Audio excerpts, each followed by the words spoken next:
Well, yeah, it's already been recorded. Oh, okay. We are recording. Okay. Thank you.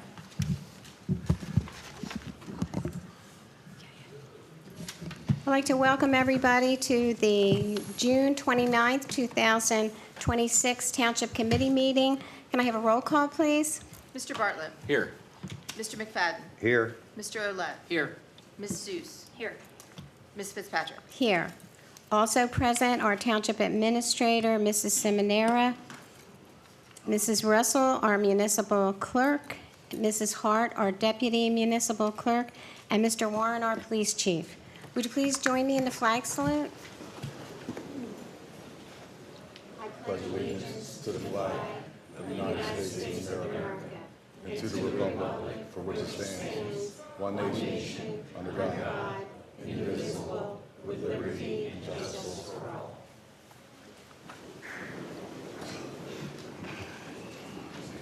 Bev, would you please read the Sunshine Statement?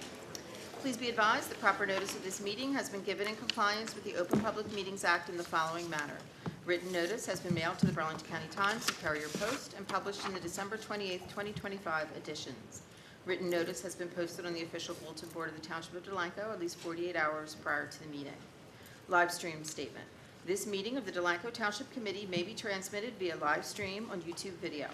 The streaming of the meeting is not intended to be relied upon as formal public access under Open Public Meetings Act, and if the technology is disrupted for any reason, the township meeting will proceed in person as an official meeting in accord with the official notice.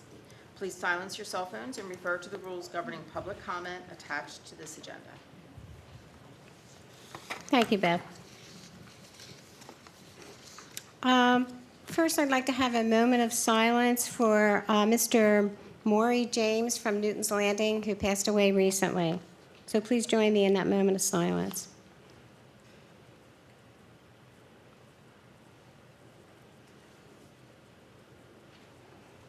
Thank you. The first item on the agenda tonight is ordinance, public hearing ordinance 2026-09, an ordinance to amend an ordinance entitled An Ordinance of the Township of Delanco providing for and determining the rate of compensation of officers and employees. This is the second reading by title only and the public hearing. So the meeting is now open to the public for this ordinance only. There being none, I'll close this portion of the meeting to the public and ask for a motion to approve ordinance 2026-9. So moved. Carolyn, Second. second. Del McFadden, roll call, please. Mr. Bartlett. Yes. Mr. McFadden. Yes. Mr. Olet. Yes. Ms. Seuss. Yes. Ms. Fitzpatrick. Yes. The next item is the promotion for Sergeant Lippick, authorizing Resolution 2026-97, authorizing the promotion of Adam Lippick to the position of Sergeant in the Delanco Township Police Department. Do I have a motion to approve this? So moved. Second. Fern. Roll call. Mr. Bartlett.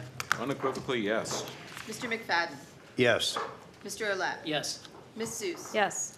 Ms. Fitzpatrick. Yes. Well deserved. Where's Adam? I'm going to swear you in. Come on in, Adam.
all the duties of office of the Delanco Township Police Sergeant, all the duties of the office of the Delanco Township Police Sergeant, according to the best of my ability, according to the best of my ability, so help me God. so help me God.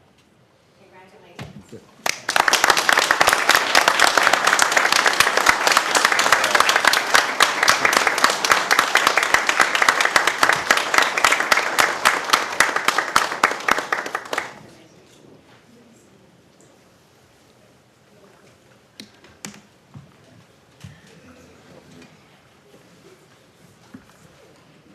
Go take some pictures.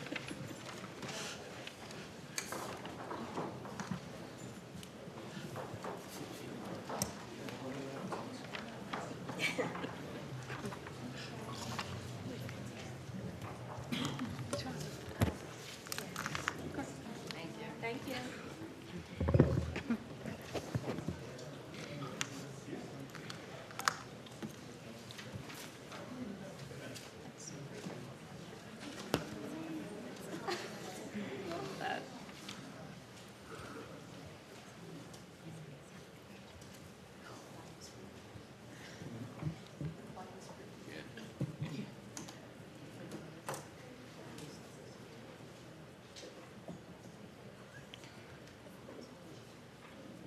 That's half that, right? Before proceeding with the consent agenda, or with the comments from the public, I first wanted to let the public know that the ordinance 2026-11 regarding the parking issue is not on for first reading. It is only on for discussion item. There is no ordinance that's going to take place tonight, so just so you know that. It was put on the agenda by mistake, and I apologize for that. So at this time, we'll open the meeting to the public for comments and questions, agenda items only, session 1.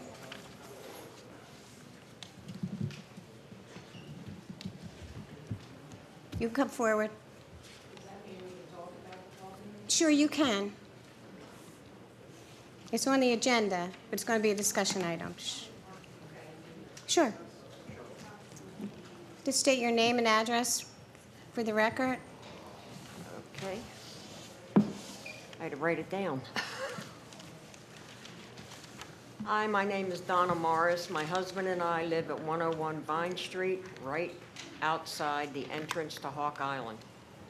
Before the parking permits and restricted hours, I did not feel safe living here. The unlawful, rude, and ignorant people who parked on our street were a daily concern, especially on the weekends and holidays. They carried their coolers and 30-packs into the woods, then left their trash and dirty diapers on our street, so we had to clean it up. They trespassed on our property, and when I told them to get off our property, they looked at me. They did understand the word police, but that I had to worry about retaliation.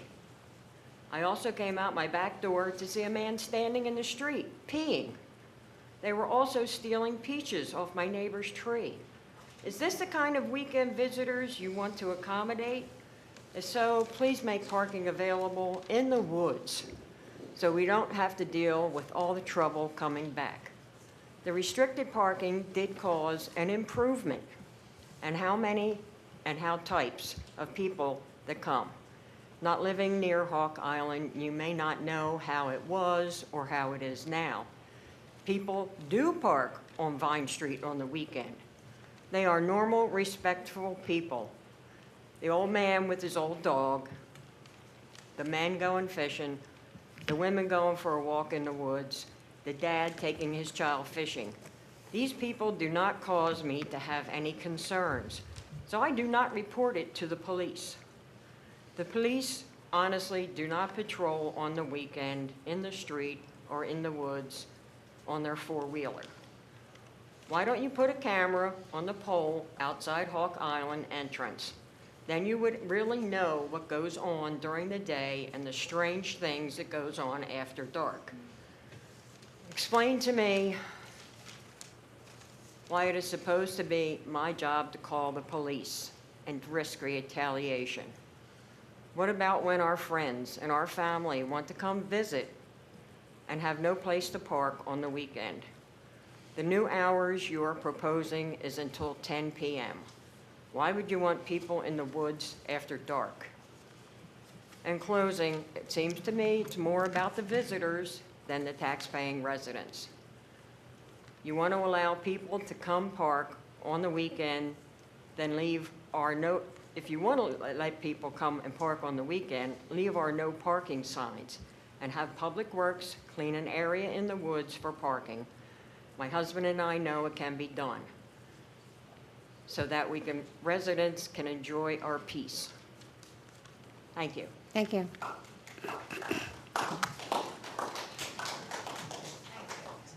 Anyone else on agenda items? Mike? Name's Mike Stinger. I live at 410 Orchard, and I feel the same way she does. All the money we spent for all the signs, all the labor, and now you want to change all the signs again. Why can't we just make a space in the woods for about 10 cars, throw some gravel down, then they don't bother any of the neighbors whatsoever? I mean, if you don't live right there, you just don't understand. And changing the hours and letting people back there in the dark is just, that's ridiculous. Can I respond? Yes. It says 10 please. p.m. Yeah, it's not about people in the woods. Other tax-paying residents have the same issue. The residents who live on Walter Avenue, they don't qualify for a permit. So their issue is they're on a one-way street. There's not a lot of parking on that street as well. A couple meetings ago, there was an issue in Walter where they contacted members of the committee and asked could they remove some of the parking that was for handicap, for people who no longer resided there, to create more parking space. So their issue is that if they have people over, and they're also tax-paying residents as yourself, Correct. normally in the past, they were able to park on Orchard. Now, the way that the ordinance is written, from 6 p.m. on Friday all the way to 8 a.m. on Monday morning, no one else can park on Orchard. So same tax-paying residents that live on Walter, Vine, as well as Washington, they can't have anybody park on Orchard. So that's what they were inquiring. This isn't about people parking out on the island. It's about, if you want to speak, you got to come up to the podium, man. It's people that are tax-paying residents as yourself. I agree. They want to be able to park on Then Orchard, give them a sticker. but they didn't qualify for it based off the ordinance. Well, then change whatever you do back there. But you're going to have ordinances and tickets for people who are tax-paying residents as yourself? Say again? They're tax-paying residents as yourself. Yes, but if you put a sticker on their car, they can park anywhere they want down there So- because they're local residents. But, so the whole town's going to have stickers? I'm speaking about the people on Walter Street like you're speaking But about. that's what I'm saying, but no one else could either, though. They say they have someone that lives in town, wants to come visit, park on Orchard to Walter, their house on Walter, they'd have to have a sticker That's too. why I'm saying it. 10-car parking lot back in the woods with some But they don't gravel. live in the woods. They're not going to the woods. This isn't an increase people going out to the woods. That time for the parks is still the same. At dusk, the parks are closed. That's staying the same. We're just increasing the people have the ability to be able to park till 10 o'clock. Right now, if someone has somebody over and they're visiting, their guests have to leave by 6 o'clock and park somewhere else in town. And they're tax-paying residents too, so they're calling and saying, wait a Yeah, minute, but they're a quarter of a mile away from the area that we were speaking about. who is? You're talking about No, Walter Street? no, Orchard is the whole street. You have to have a permit. I understand that. So that's what I'm saying. So from Orchard, you have Washington, Walter, and Vine, as well as Rancocas. If people who are also taxpaying residents, this is what I'm getting calls about. Well, why can't we park there too? If we live here, we're taxpaying residents as well. You are. So that's why we presented it to the committee. But you're misconstruing and thinking it has something to do with the island. It doesn't. These are other taxpaying residents that want to be able to park on a public street because they pay taxes here. It has nothing to do with the island and people going on the island. It's strictly being able to park on a street that they pay taxes for, just like yourself. That's it. gotcha. But it has nothing to do with the island. Okay, so what you're saying is there's not enough parking on Walter Street? On Walter, and the residents, again, you can drive, when you go home, take a ride down there. They're jam-packed on that street. That's why, like I said, they contacted Mayor Fitzpatrick and asked her, hey, can we free up some spaces, possibly with like these handicap spots for people that moved away, so they can have some more spaces, but there's not a lot of space to park on Walter. I'm home 24/7 I know. because I'm retired, I know. okay? People don't park on Orchard, nor do they park on Walter, close to the island, on the other side of Orchard, on Walter. I rarely see any cars parked there. They're not allowed to. Very, not during the week, after. But that was, that, 6 but that was a.m.? the old issue too, that there wasn't a bunch of people parking before. But right now, you're taking, this takes the ability for regular taxpaying residents to spontaneously just want to plan a party at their house in a town that they pay taxes in, and have guests come over and be able to park on the street that they pay taxes for as well, and they Come can't. here and get placards, just like I have to do with my Not, guests? not according to the ordinance, no. Then change that part of the ordinance. I gotta give my guests placards, or what I said was, if I'm having a big party, I'll come and tell the chief of police that I'm having a And you'll big get extra, party. but they only afforded that to residents that lived on 100 block of Vine. I think and there's Walter. a better solution to this than what's going on. But again, you think it's okay that people can't park on a street that they pay taxes in? No, I don't feel that way. Okay. They should be able to park. They pay taxes too, and that's what they're lamenting about to me. So all I can do is present the information to the committee, and we go from there. But I'm telling you, it has nothing to do with the island. That's a separate entity. This here, we're just regular tax-paying residents in this town that we're like, wow, we can't even park on the street that we pay taxes for too, and can't get a permit under the current ordinance. So that's where it stems from. My feeling is that they're few and far between that do park there. But they don't have the opportunity to. Once or twice. But they don't have the opportunity to. According to the ordinance, they're not even allowed right now. Yeah, but can't they call you and say we're having a party, let us alone? No. Not after 12:30 on a Friday, No. because they're closed. Because that's the thing, like, even yourself, say on Friday, you and your wife decide at around 2 o'clock, you know, it's gonna be nice out tonight, hon, let's have some family over. Oh, I only have a couple of permits, but you can run to the township and get some more permits because the offices are closed. You yourself would then have to tell some of your guests, hey, you're gonna have to park way up the block. We can make up. But I'm just saying, we can make up it just all didn't make kinds of sense. stories It didn't make to sense. cover this, Yeah. but Still, I don't think it's right. All right, well, like the other taxpaying residents didn't Thank you, feel it was Mike. right either. That they can't park on the street that Yeah. they pay taxes for. Like they were upset You keep about it. going over the same thing. But that's their concern, not the island. There's a way around it, and you guys just don't want to do it. What- One what- at a time, please. Go ahead, Donna. God, we can't make I this just up. have a question. Yes, ma'am. Okay, I understand residents. What about all the people that are coming that are not residents? Can I call you and have you come out and check and see if they're residents? They don't have to be a resident to utilize the park, man. Huh? They don't have to be a resident to utilize the park. I thought it was for residents of Delanco. No, that park For is, anybody. yes, ma'am. Oh, boy. Yes, ma'am. To the podium, please, and state your name and address for the record. Deb Stinger, 410 Orchard Avenue. My thing is, we're also tax-paying citizens. Yes, ma'am. So why do we have to deal with coming out and picking up dirty diapers, or our guests coming out and doing that? It's not fair to us as well. We need a better solution. Have you had to do that this year? Yes, This year? yes, and we called the police. And they come out? Yes.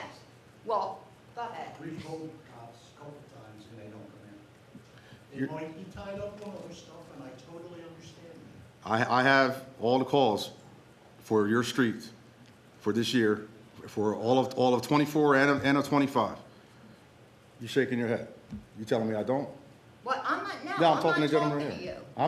you. I'm talking to her. For 5 hours, nobody came. When was this?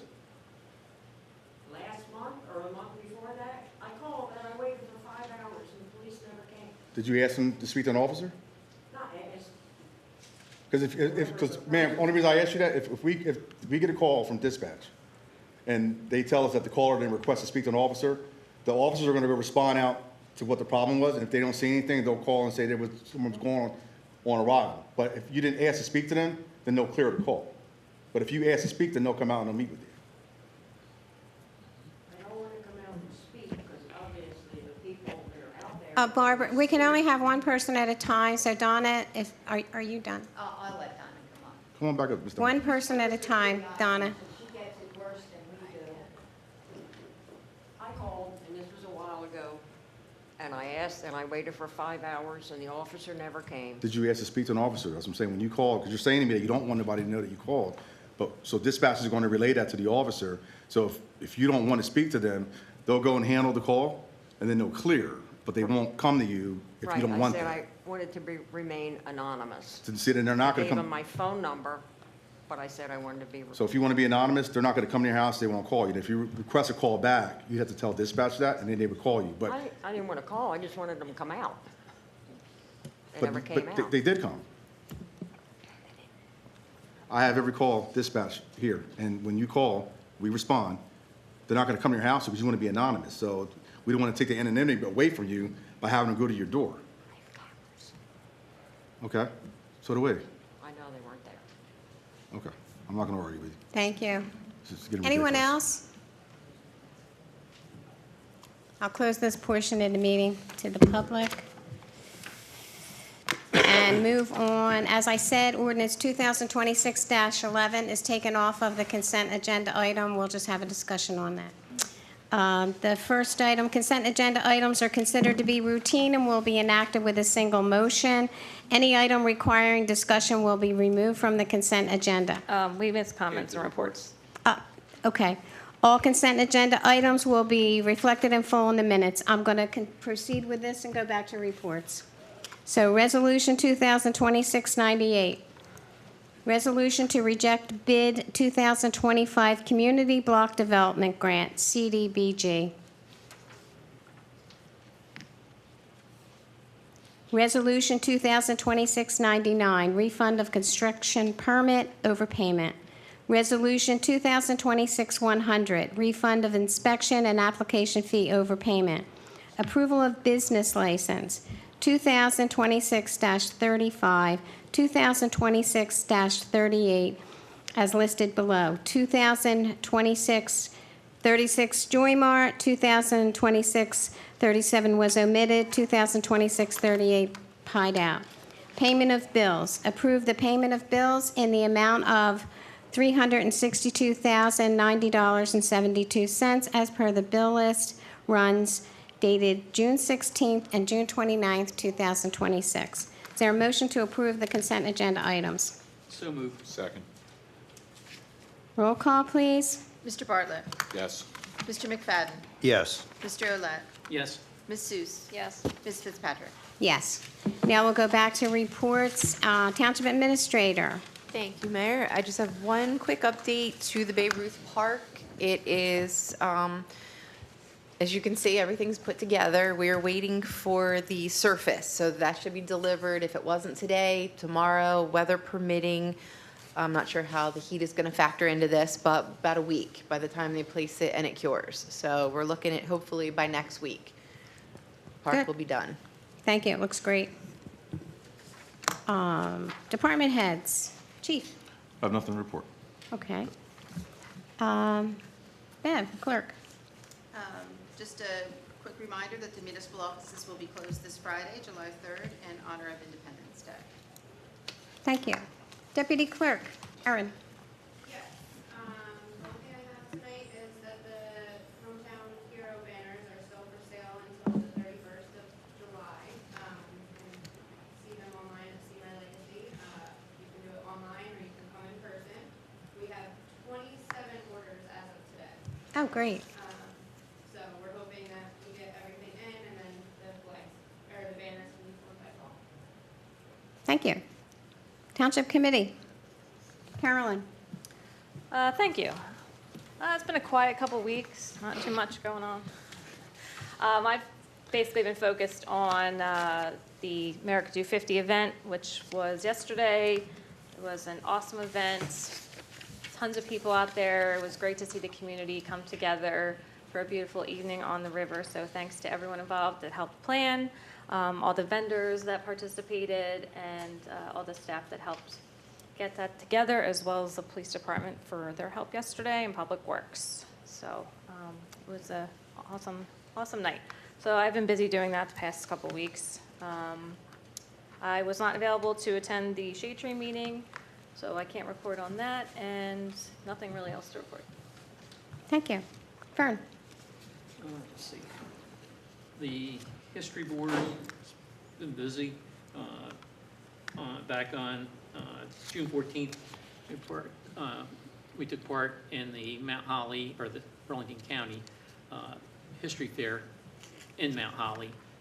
It was a nice event and lots of booths to visit, et cetera. But we had the alligator on display there. And then yesterday, at the waterfront, we had, again, the History Board tent.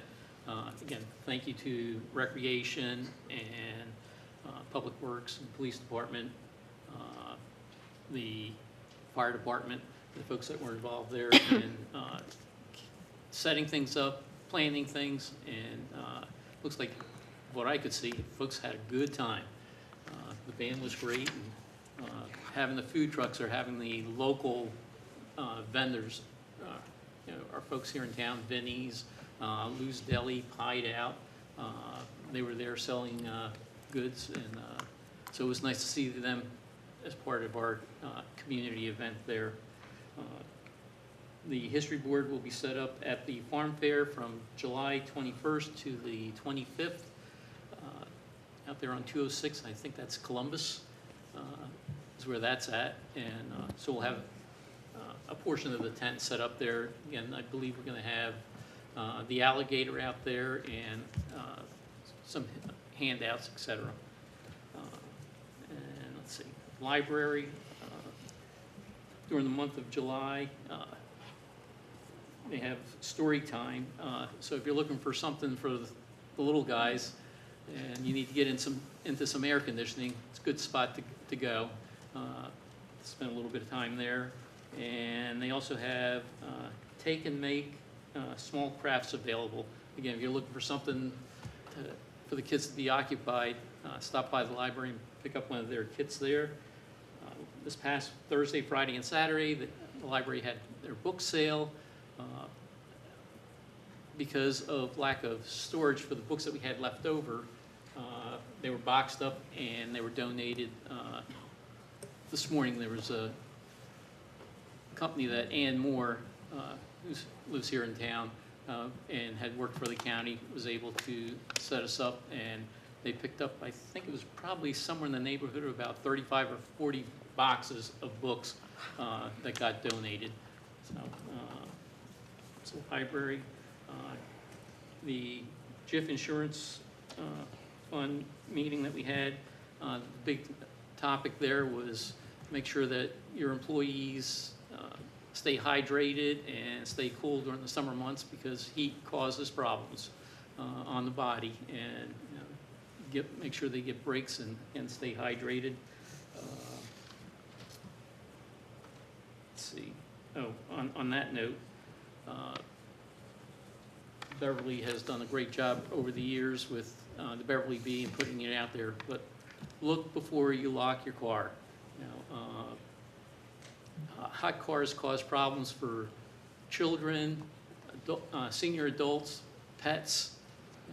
So we get into the mindset of doing routine things. You come out of your driveway and you're used to making a left, but you need to make a right, and you end up forgetting something, and or you make that left instead of the right, and so you end up forgetting someone in the back of the car. It could be a catastrophe. It was suggested from the police department that we should put something in the back seat. Put your cell phone, ladies, your purse, you got a briefcase or tools, something that you have to, you're not going to leave the car without it. And just so that you open up that back door, you take a look in that back seat, make sure no one's there, or no animals are there. Let's see. And the other thing that we had on, did the Cyber 2 training session. I got that done. Again, with the festivities yesterday, the mayor and I were able to participate in Riverside's parade. They were well organized, and they had a nice crowd along the way, and so that was a fun thing to be able to do. And let's see, we did graduation. We may have reported that last meeting, and we also had the Office of Emergency Management, which I think Scott will touch bases on. So that's all I have, Mayor. Thank you, Fern. Scott? All right, thank you. Thank you, Mayor. Busy last month. Attended the Fire Commission and Fire Company meetings, normal course of business as usual. Attended the Hawk Island cleanup. Most of us were out there as well. Senator Singleton was out there, and we got a lot of trash out there. Not as much as normal, which is good. That means people are actually throwing out their trash. The proper people who are throwing out their trash, not the beachcombers from Philly who leave it on the beach. But we got a lot of stuff out of there. I think we got 3/4 of a dump truck full. But it was a good day. Thankfully, it wasn't too hot until after we got out of there. So thank you to Senator Singleton for coming out and supporting that and publicizing that event as well. I attended our Code Enforcement Subcommittee meeting with Ms. Seuss and our Code Enforcement Officer Ed Ruggiano, going over all the various code enforcement issues within the town. As Fern mentioned, we had the 8th grade graduation over the last month, attended that, of course. I did not attend the Board of Ed meeting as I was ill that night. We had our OEM planning meeting for National Night Out. That was, I'm going to say, last Thursday. Does that sound about right? This whole weekend's been a blur, so forgive me. We did planning for the event because we're going to have fireworks out there, so there's a lot of safety that has to be accommodated for as far as who could go where on the field while the fireworks are occurring. So there's going to be zones that people can go in, cannot go in. It's going to be a great event. We're looking forward to having that happen. And let's see, we mentioned the 250th celebration yesterday at the park. That was a great event. Eventually I'll wake up from that. We got there early in the morning to help set up, and we finished breaking down in the rain last night, and then the day before we were also setting up. And finally, as Fern mentioned, hydration is key. This week it's going to be 104 degrees on Thursday and Friday. Anyone having a 4th of July celebration, doing a little drinking, make sure to have some water in there too, because that heat will get you, and it's not going to be pretty. It's 96 Wednesday, 104 Thursday, 104 on Friday. Thank you. Good luck. Thank you, Mayor. Carolyn? Oh, sure. Oh, I'm sorry. Phil? All right. I'll make mine short. I was able to perform 3 weddings this month. And like Matt had said, I attended,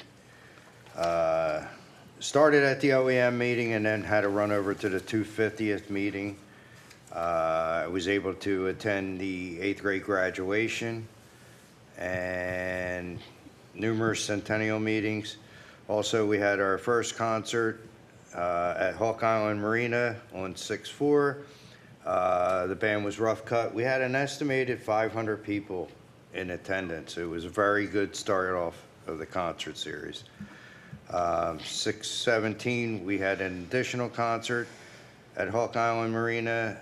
It was moved to a Friday night, and it was actually a low attendance, probably about 250. Also, like they had mentioned about the 250 event yesterday, it was actually a very good event. There was a lot of people that were happy and enjoyed themselves. And also, I want to note that the concert at Historic Waterfront Park on 7/2 will be canceled on Thursday night due to the severe heat. The next concert will be at Hawk Island Marina on the 16th. And that's it, Mayor. Thank you. I don't know if I'm going to be short, but we had the Memorial Day Parade. We managed to have our parade on the 24th in spite of the rain and drizzle, and the residents were out with umbrellas, but it was really nice to have the ceremony at Gateway Park. Senator Singleton spoke briefly as we honored all members of the military who gave the ultimate sacrifice for our freedoms. I did attend the Shade Tree meeting. Bill Madden-Levitz had presented the Community Forestry Management Plan, and it was supposed to be noticed to the other members, I thought, of the Township Committee because it had to have a public hearing. There were a couple trees that will be taken down as requested by Todd and Michelle Burke, and 2 additional trees at 321 Lilac and 417 Poplar that were dead. The tree across from 208 Larchmont will be trimmed, and pavers were recommended for 44 Pennington. Living Springs, I met with the seniors at Living Springs and distributed a handout with contact information for various matters, discussed the Office on Aging, and provided them with phone numbers to call for a service booklet. We discussed the upcoming events in town. The residents questioned what is being done about ticks. I was not aware of any programs other than to dress with long pants, tuck them in your socks, and wear long sleeves if you plan to be gardening or walking on any trails. Pizza was delivered and enjoyed by all. The seniors enjoyed a luncheon at Fratelli's and will not meet again until September. Sewer Authority, the system updates for Hickory Street and Newton's Landing Pump Station were approved. The relining issues on Larchmont and Delview from manhole to manhole will begin on June 29th. The operator's report is on file, and our next meeting is July 14th via Zoom. I attended the HOA meeting following a meeting I had with the Sewer Authority. Debbie, our administrator, and Harry Fox, our engineer, were on hand to go over the punch list items with them and also to assure the residents that we are there to assist them in every possible way. Updated events were provided, and they thanked Delanco and its staff for being available. The 250th celebration, I participated in Riverside's parade and ceremony. Before the parade, they took the time to read the Declaration of Independence, and I just thought how appropriate was that reading right before the parade. It was very heartwarming.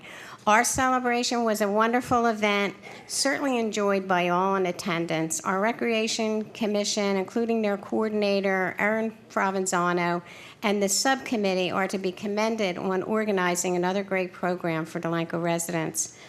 I did attend the 8th grade graduation, and I can tell you that it was the hottest night of the year, again, as usual.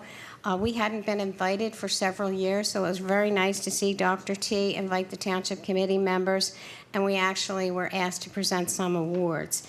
It was a joyous occasion for the students in attendance where we applauded for them. We didn't have to wait until the end, and it was just really a fun night for everyone.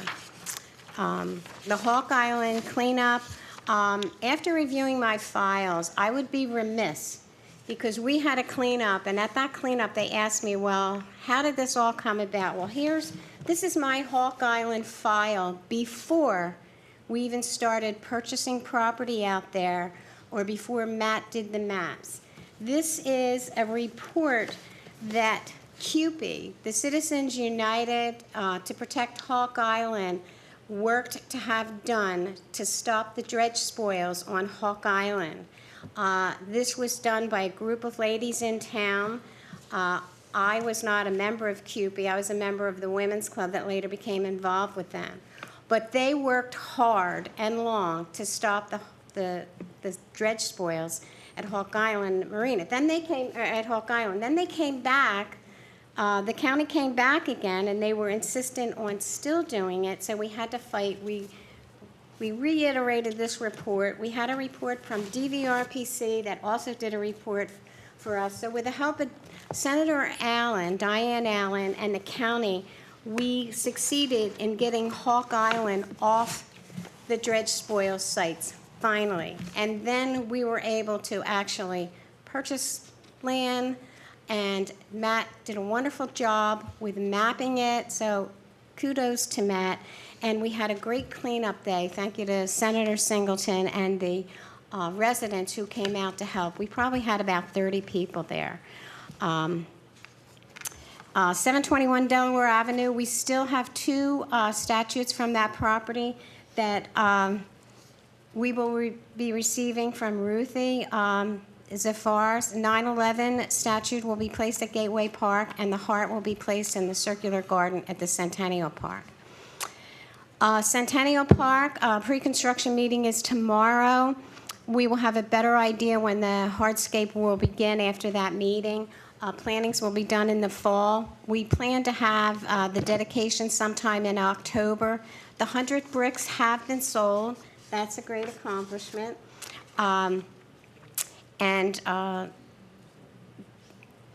So they will be placed around the Circle Garden.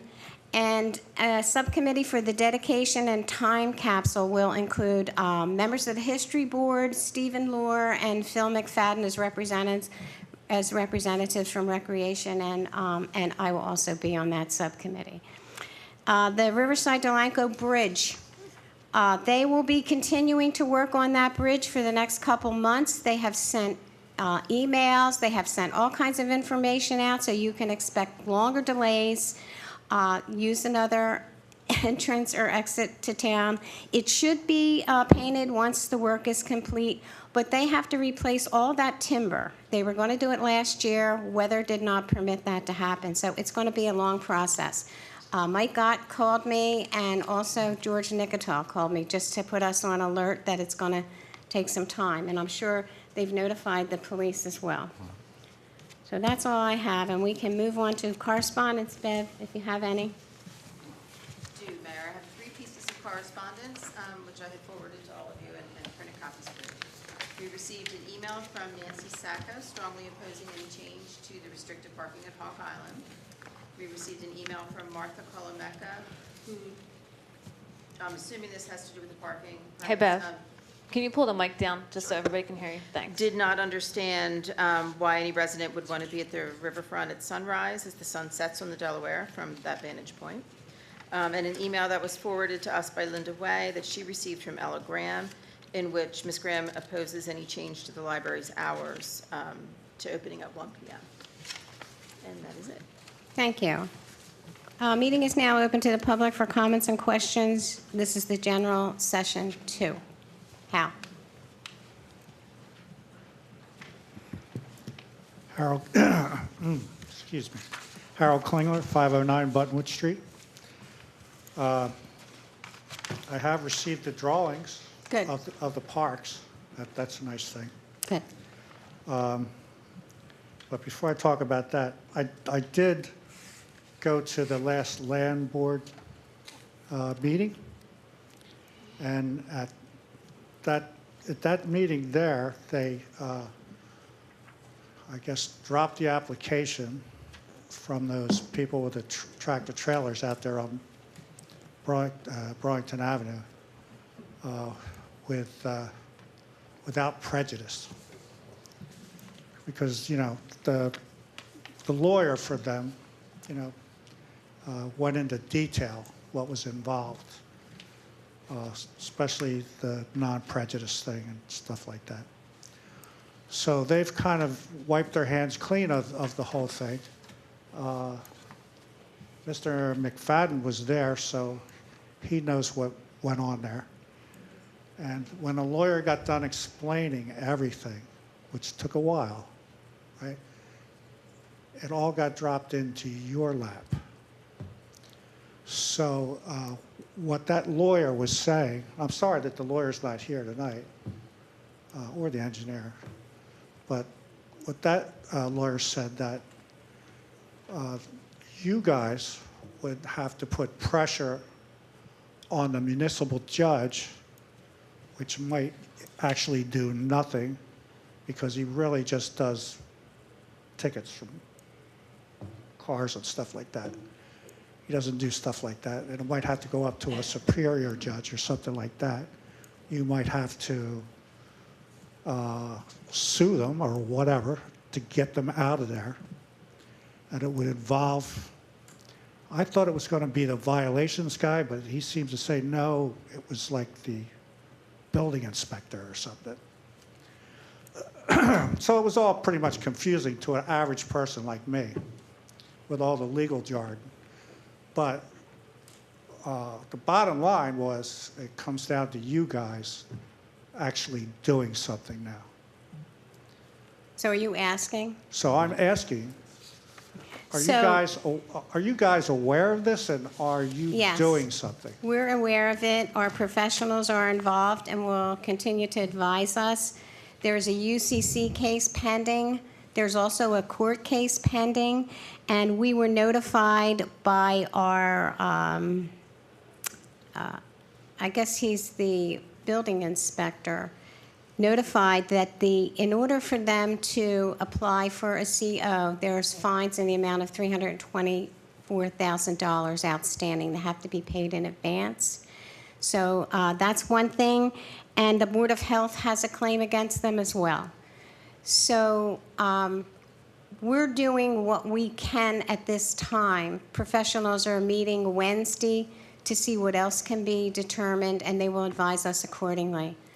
But we have been advised of all that information. I currently don't serve on the Joint Land Use Board, but Phil does, and I have a designee. So once we have more information to give to the public, we'll do that. So I guess the bottom line is they can continue to just work and do what they want to do? As far as I know, the owner of the property is trying to get them off the property. That's something we don't have the authority to do. That's the last information that I heard from that. He doesn't have the authority to call the He police does, and but we don't. have them removed? That's landlord-tenant law. That's civil, it's not criminal. You That's just call the civil. That's police. landlord-tenant Yeah, law. yeah, That's civil. between the landlord and the tenant, and he can file a suit in the landlord-tenant court and have him evicted. But that, he has to have cause, and of course, I would certainly think he would have cause for not complying with the township code. But that is not something we can do. We can't remove him from that property. We can only cease his business. Are the fines against the owner and not the people that are working there? The fines are against the owner. Yes. They're right. against the owner of the property. And Right. we could file suit in Superior Court. It could take as long as a year to get any satisfaction from them, from Superior Court filing. I can tell you that right now, with all the years I worked in law. It doesn't happen overnight. Okay. That's pretty much that. The next thing was this ordinance. At the last meeting, there was an ordinance that was sort of created, I guess. You guys created it and ran it through, except for M. Scott. He didn't agree with it. Oh, it's the public hearing on that is the Data centers. July 13th meeting. We are going to have a discussion on that, so if you have any questions, you can certainly ask them. Well, not so much on that, as far as the data center and that kind of stuff. That really doesn't concern me.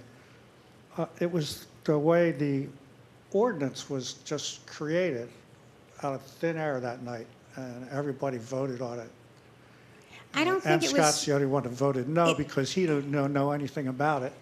Actually, I had reported about data centers some time ago when I attended a meeting of the mayors of South Jersey. They were very concerned about data centers and the utilities that they would actually utilize and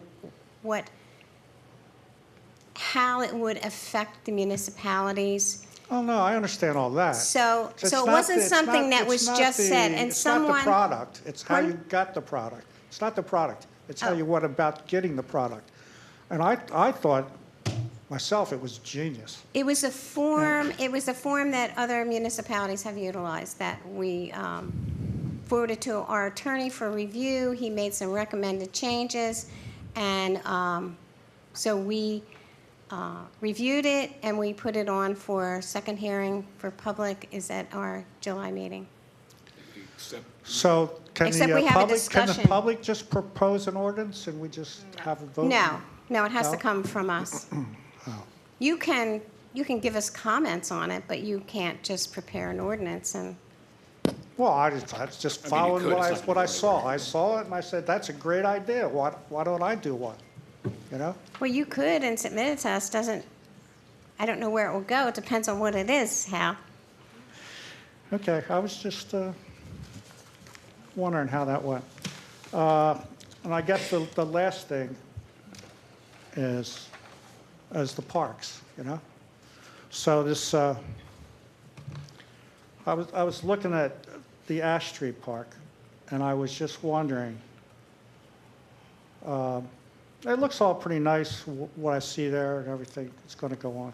The only thing else I was wondering about, Ash Street ends right there and goes right into the creek. And did anybody propose maybe putting a boat ramp there?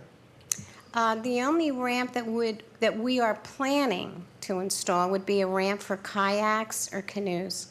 No power boats. Yeah, that And looks as- like it's in the middle of the. And as I indicated to you at the property. last meeting, Hal, that plan is a conceptual plan that we had to prepare to submit to DEP in order to get the grant. All right. So it's not laid in stone, it hasn't Oh, gone out. no, that's why I'm here Okay. talking about it. But yeah, Because I there see will the not be kayak power thing is in boats. the middle of the property. Yeah. It's existing. That- It's that's already not there. really near the It's street. already there. It's been there. Yeah, yeah, Came it's, with the property. We're not- yeah. We're not It's redoing already it. there. The We're boat just- ramp is already there. It's pre-existing. Oh, It's been From the there. old marina. From the- Yes. Oh, from the old So, marina. yeah. Okay.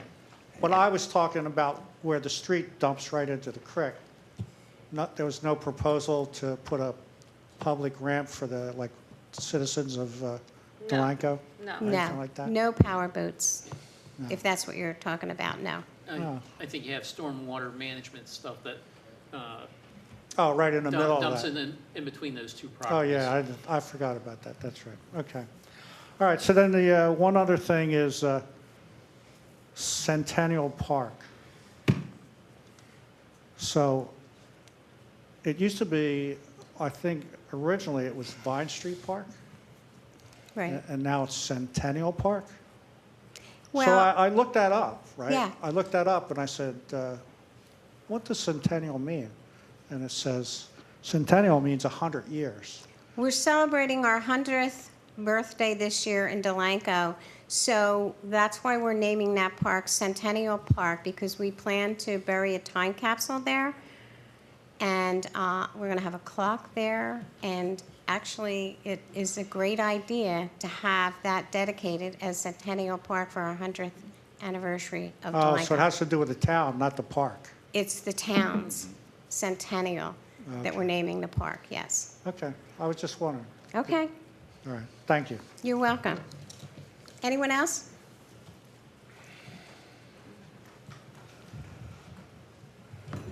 Good evening.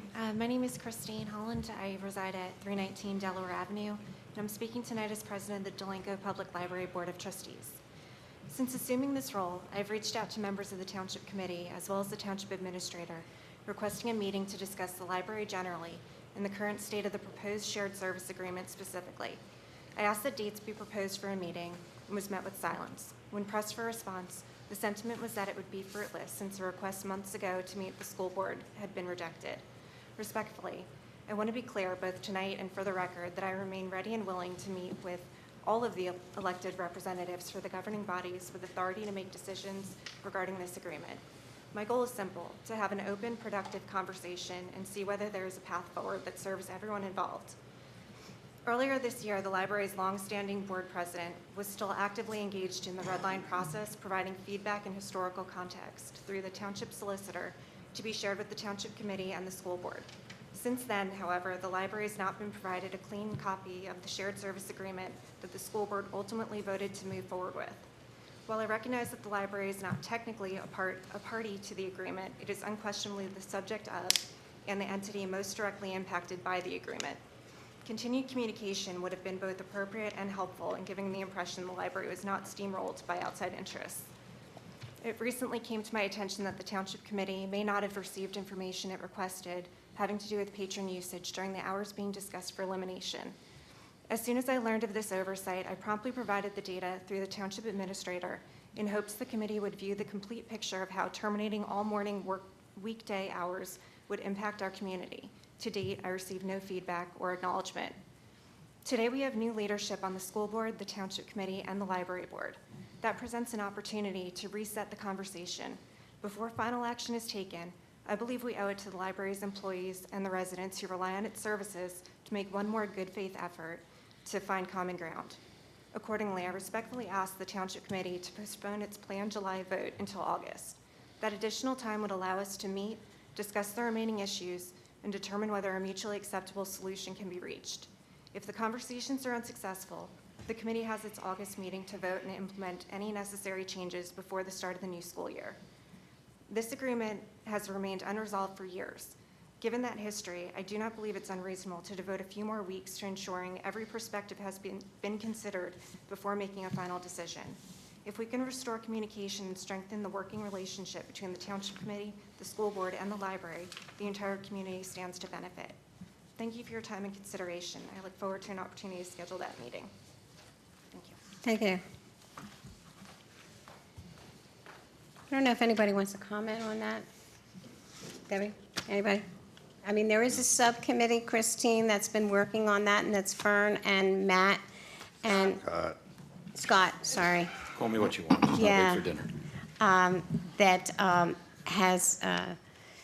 They've been working on that, so you can only meet with 2 members of the Township Committee, and they're the 2 members that are still addressed with that duty to be on that subcommittee. So I personally can't meet with you regarding that. I'm limited.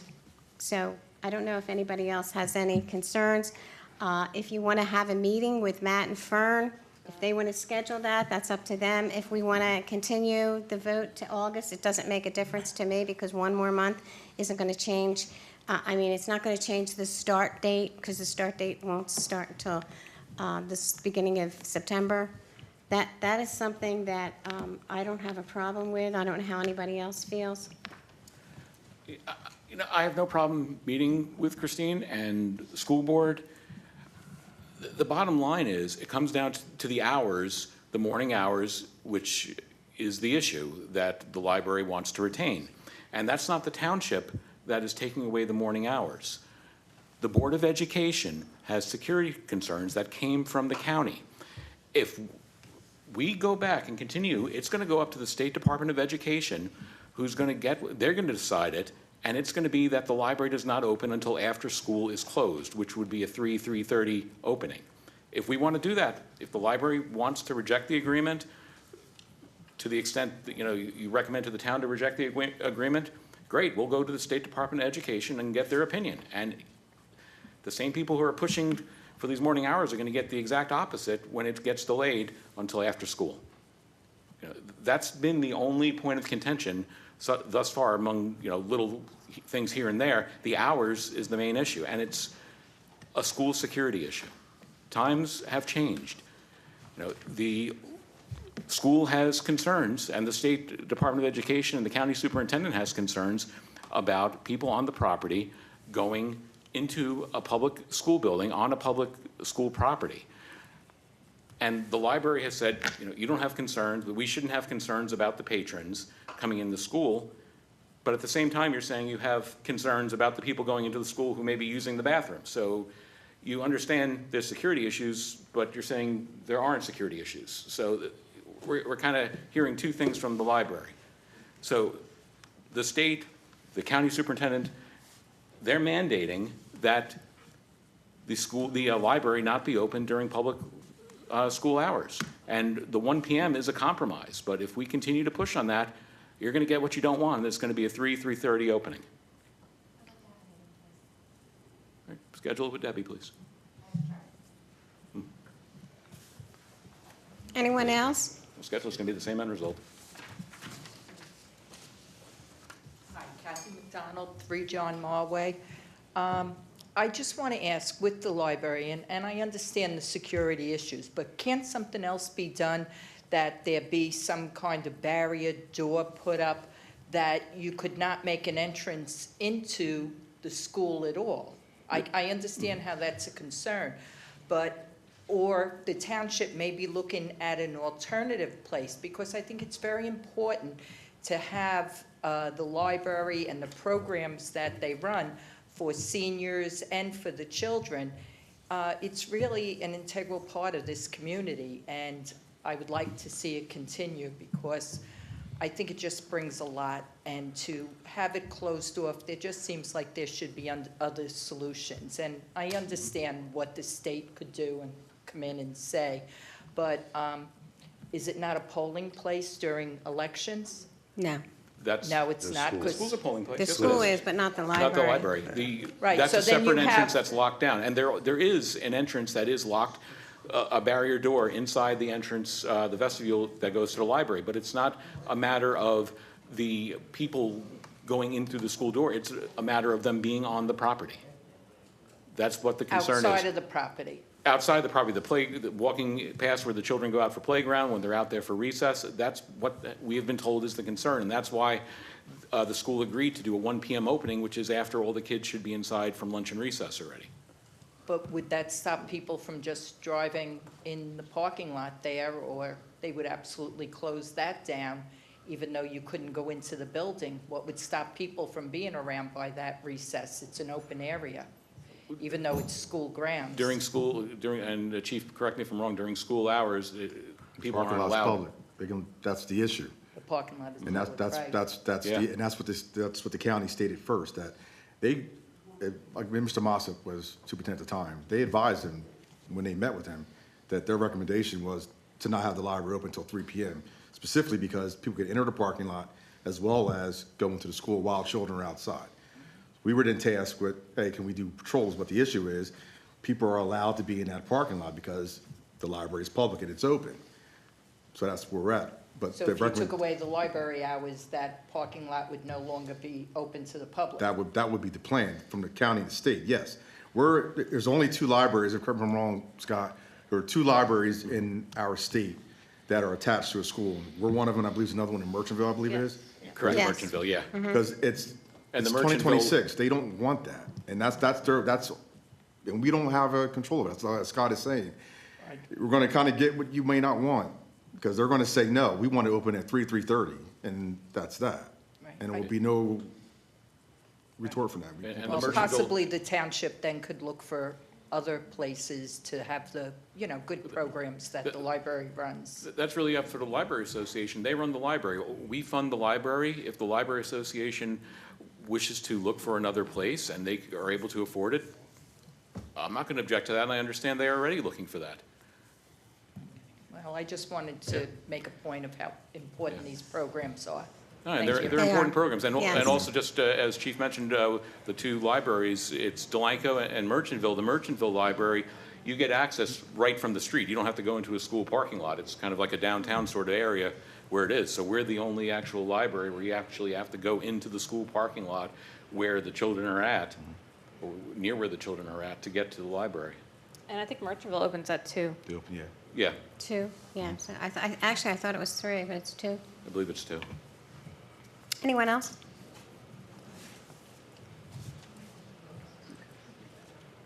Harold Klingler, 509 Buttonwood Street.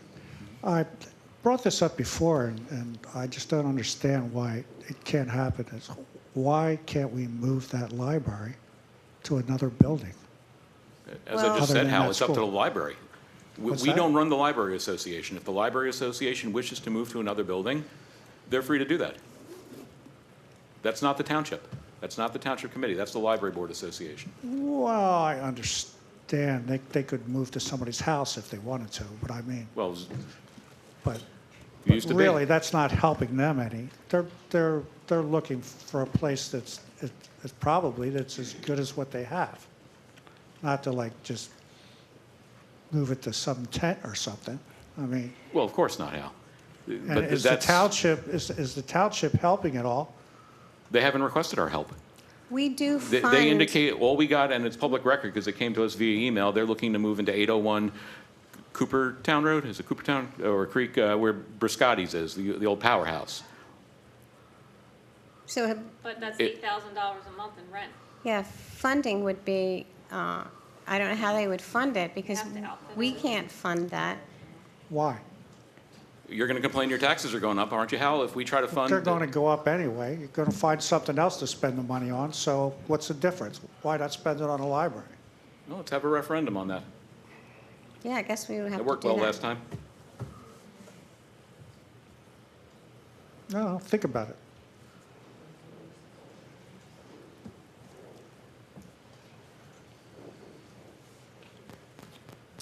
Anna Weaver, 24 Pennington Court. I would like to thank you for pointing that out, that there's only 2 libraries that are attached to schools, because I lived in Morristown prior to this, and I saw 3, I guess it was 3 different relocations of the library. But I have to say, those 3 libraries do not match up to this library here. You guys have a gem of a library. I mean, the people give you their heart and soul to it. It's a great spot. I bring my grandchildren. I'm there. We take advantage of the programs.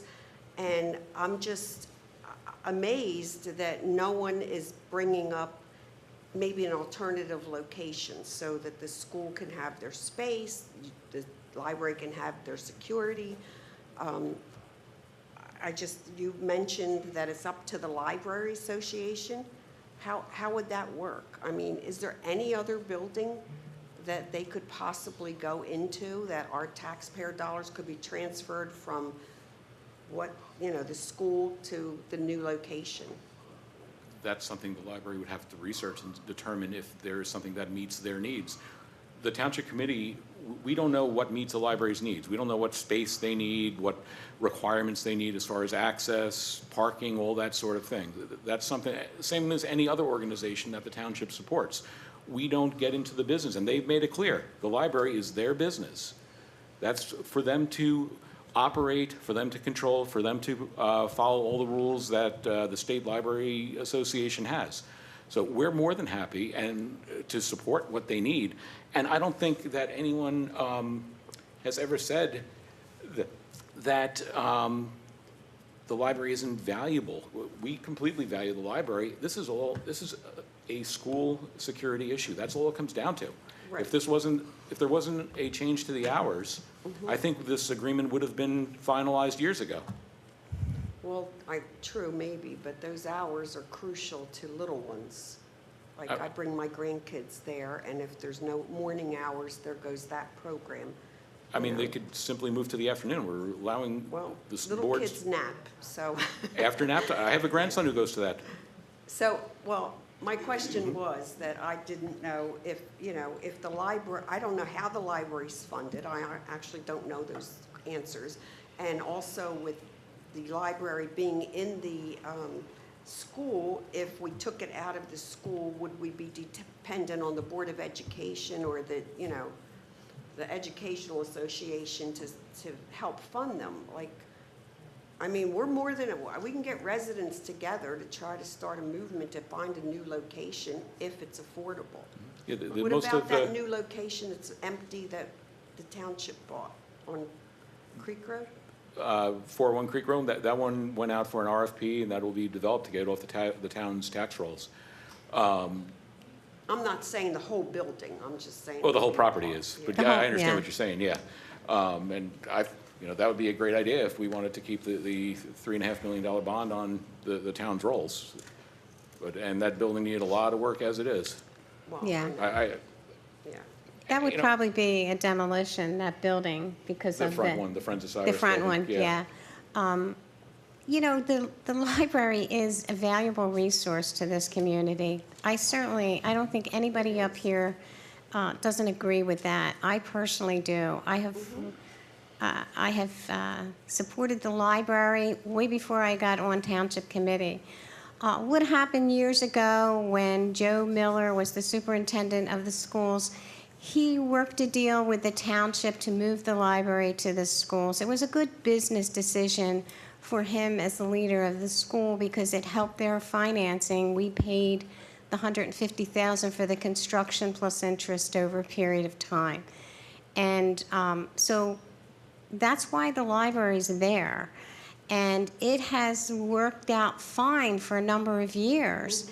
And when we were trying to renew the contract in 2020, different administration just ignored or sent back contracts that were totally rewritten. And so we're finally coming to an agreement of the basics, what they have and what they can do. It seems like the only issue that Matt said is the hours, and we have no control over that. I actually did see a letter from the state They didn't say the hours, but they said that there had to be security issues taken care of. And I think that, I think we've done what we can do. And if they find another location, and if they can find some type of financing, because the township's not in a position right now to finance a building for the library. Maybe once we sell 401 and that's developed and we have that back on tax rolls, maybe then there's a consideration that can be met. But right now, we really aren't in the position to do that. But I support everything they do. I've been to many of their programs, and the staff is incredible. Katrina does an excellent job as the librarian, and so does Heather. I mean, everybody who works there, it's, you know, they're dedicated. You can't find people like that. We're not doubting any of that. I mean, it's know. Yeah, so I'm out here to believe me, support. I understand exactly how they But if feel, there's how an you feel. abandoned building somewhere that, you know, in Delanco that, you know, nobody's looked into or, you know. Not that I know of. But I just want to say that there's a lot of people in Newton's Landing that would, you know, gratefully spearhead a committee or do whatever they can to work with the library to, you know, solve some of these problems. So the school can have their space, security won't be an issue, and maybe. Then they should work with the library to come up with the solution. That would be wonderful, and I'm sure Katrina would be happy to work with that group. Okay. I mean, I can't imagine turning that down, because I know a lot of people from Newton's Landing actually volunteer time at the library. So As we're talking here, getting the subject out about finding another space, Yeah. everyone has connections to other people that we don't know, and maybe someone who's listening tonight may say, oh, I know about this building, you know, so get the word out. And Right, again, yeah. it takes time. You know, government moves slow, but finding a place to help, you know, the library association. And I've So it's- also learned tonight that the township isn't as involved as I assumed it was. People assume it's the, you know, the township that's doing this, but as you pointed out, you know, it's the Board of Education, the Library Association, so now we know we can deal with other people and maybe make some progress. Yeah, I just wanted to come out and show my support for the library.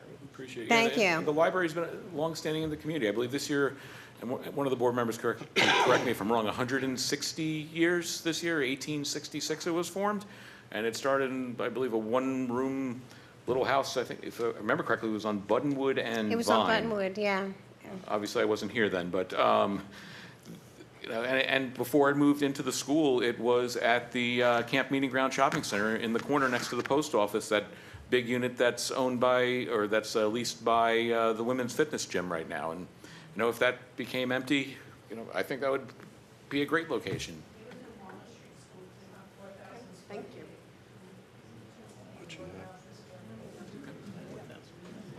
I don't know what size that is, but, you Gary know, there's Cooper, 3 options. Edwards Avenue. The money that was put in originally when they built the library, if the association or the township pulls out of that, is any of that refundable? That money was already paid during the construction period, and right now, that part of the contract has been satisfied. Right now, we're on a basis where we just pay for our percentage of the utilities and upkeep. So that's already been done, and no, it's not refundable, unfortunately. Yeah, we pay 2.7% based on the square footage of the school to our part of the library. So that's what it's paid as quote-unquote rent. Stephen? Hello, Stephen Lohr, 2800 Colgate Avenue. I just had a couple of questions.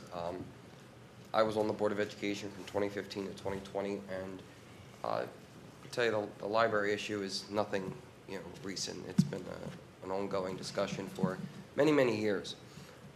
While on the Board of Education, myself and another member of the board who I didn't agree with everything with, but one area that him and I agreed on was getting a resource officer for the school district, which is a partnership between the Board of Education and the Township Committee. At a prior meeting, I believe it was the one when school security was discussed, and Committeeman Bartlett brought up the CUSAC report. It was mentioned that the township was looking into a resource officer with the school district, which I think is a great initiative. And I was just wondering, I have another question, but that's my first one. I don't know if that's a question for the chief. What's the status of that? We're hiring one. What? We are hiring one. Excellent. Effective Yeah. All right. We So have budget for that. Yeah, we did. So did the district. that's excellent to hear. I'm very happy that, we had a willing Board of Education and Township Committee willing to pursue that, which we did not have at the time, years ago. Second question I had, it's kind of like an idea.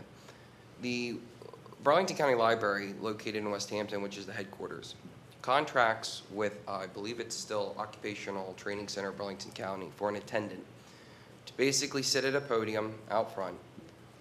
They're not armed, but their job is to be a deterrent for, things that we don't want to happen in the library. Basically, they're there to observe, watch, de-escalate if they can, but also, more importantly, contact emergency services, police department, or EMS services if needed. So, in addition to the resource officer, if there is a question of school security with the hours that overlap, because it's my understanding that even with the change in the agreement, you're still going to have some hours that overlap with the school, especially when the children depart.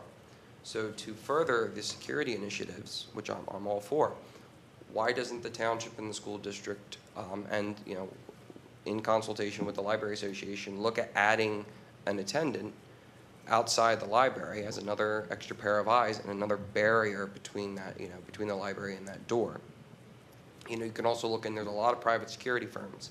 Now, I don't know the laws that dictate school property and everything, and municipal and county might be different than the school district, and they are.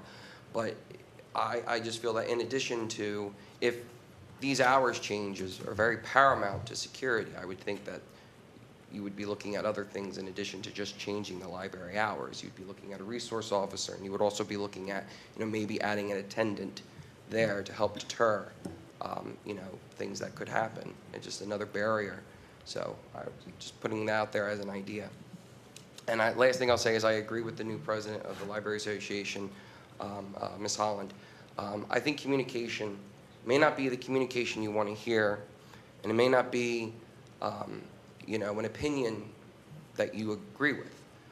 But the important thing is that you sit down, you discuss it, and as Ms. Holland pointed out, you have new leadership on the library board, on the library board and on the Board of Education. And I believe the new school board president, Ms. Schwindelin, was at a township committee meeting when I spoke, and when I was bringing up school board, and she came to the podium and she talked about the great relationship that the township committee has with the school board. And, and I think that's fabulous, and I think it's great, and I think that therefore there should be, and based on what she said, there should be no problem with just sitting down with members of the township committee, the school board, and representatives from the Library Association, and seeing if there's anything left that can be worked out, and hearing all sides. At the end of the day, it may not change anything, but the important thing is to remember that we're all Delanco residents, and we all want the same thing. Okay, and just because it's an opinion that we may not want to hear does not mean we should slam the door in their face. So that's the last, I'll end on that note. Thank you. Thank you, Stephen. Anyone else?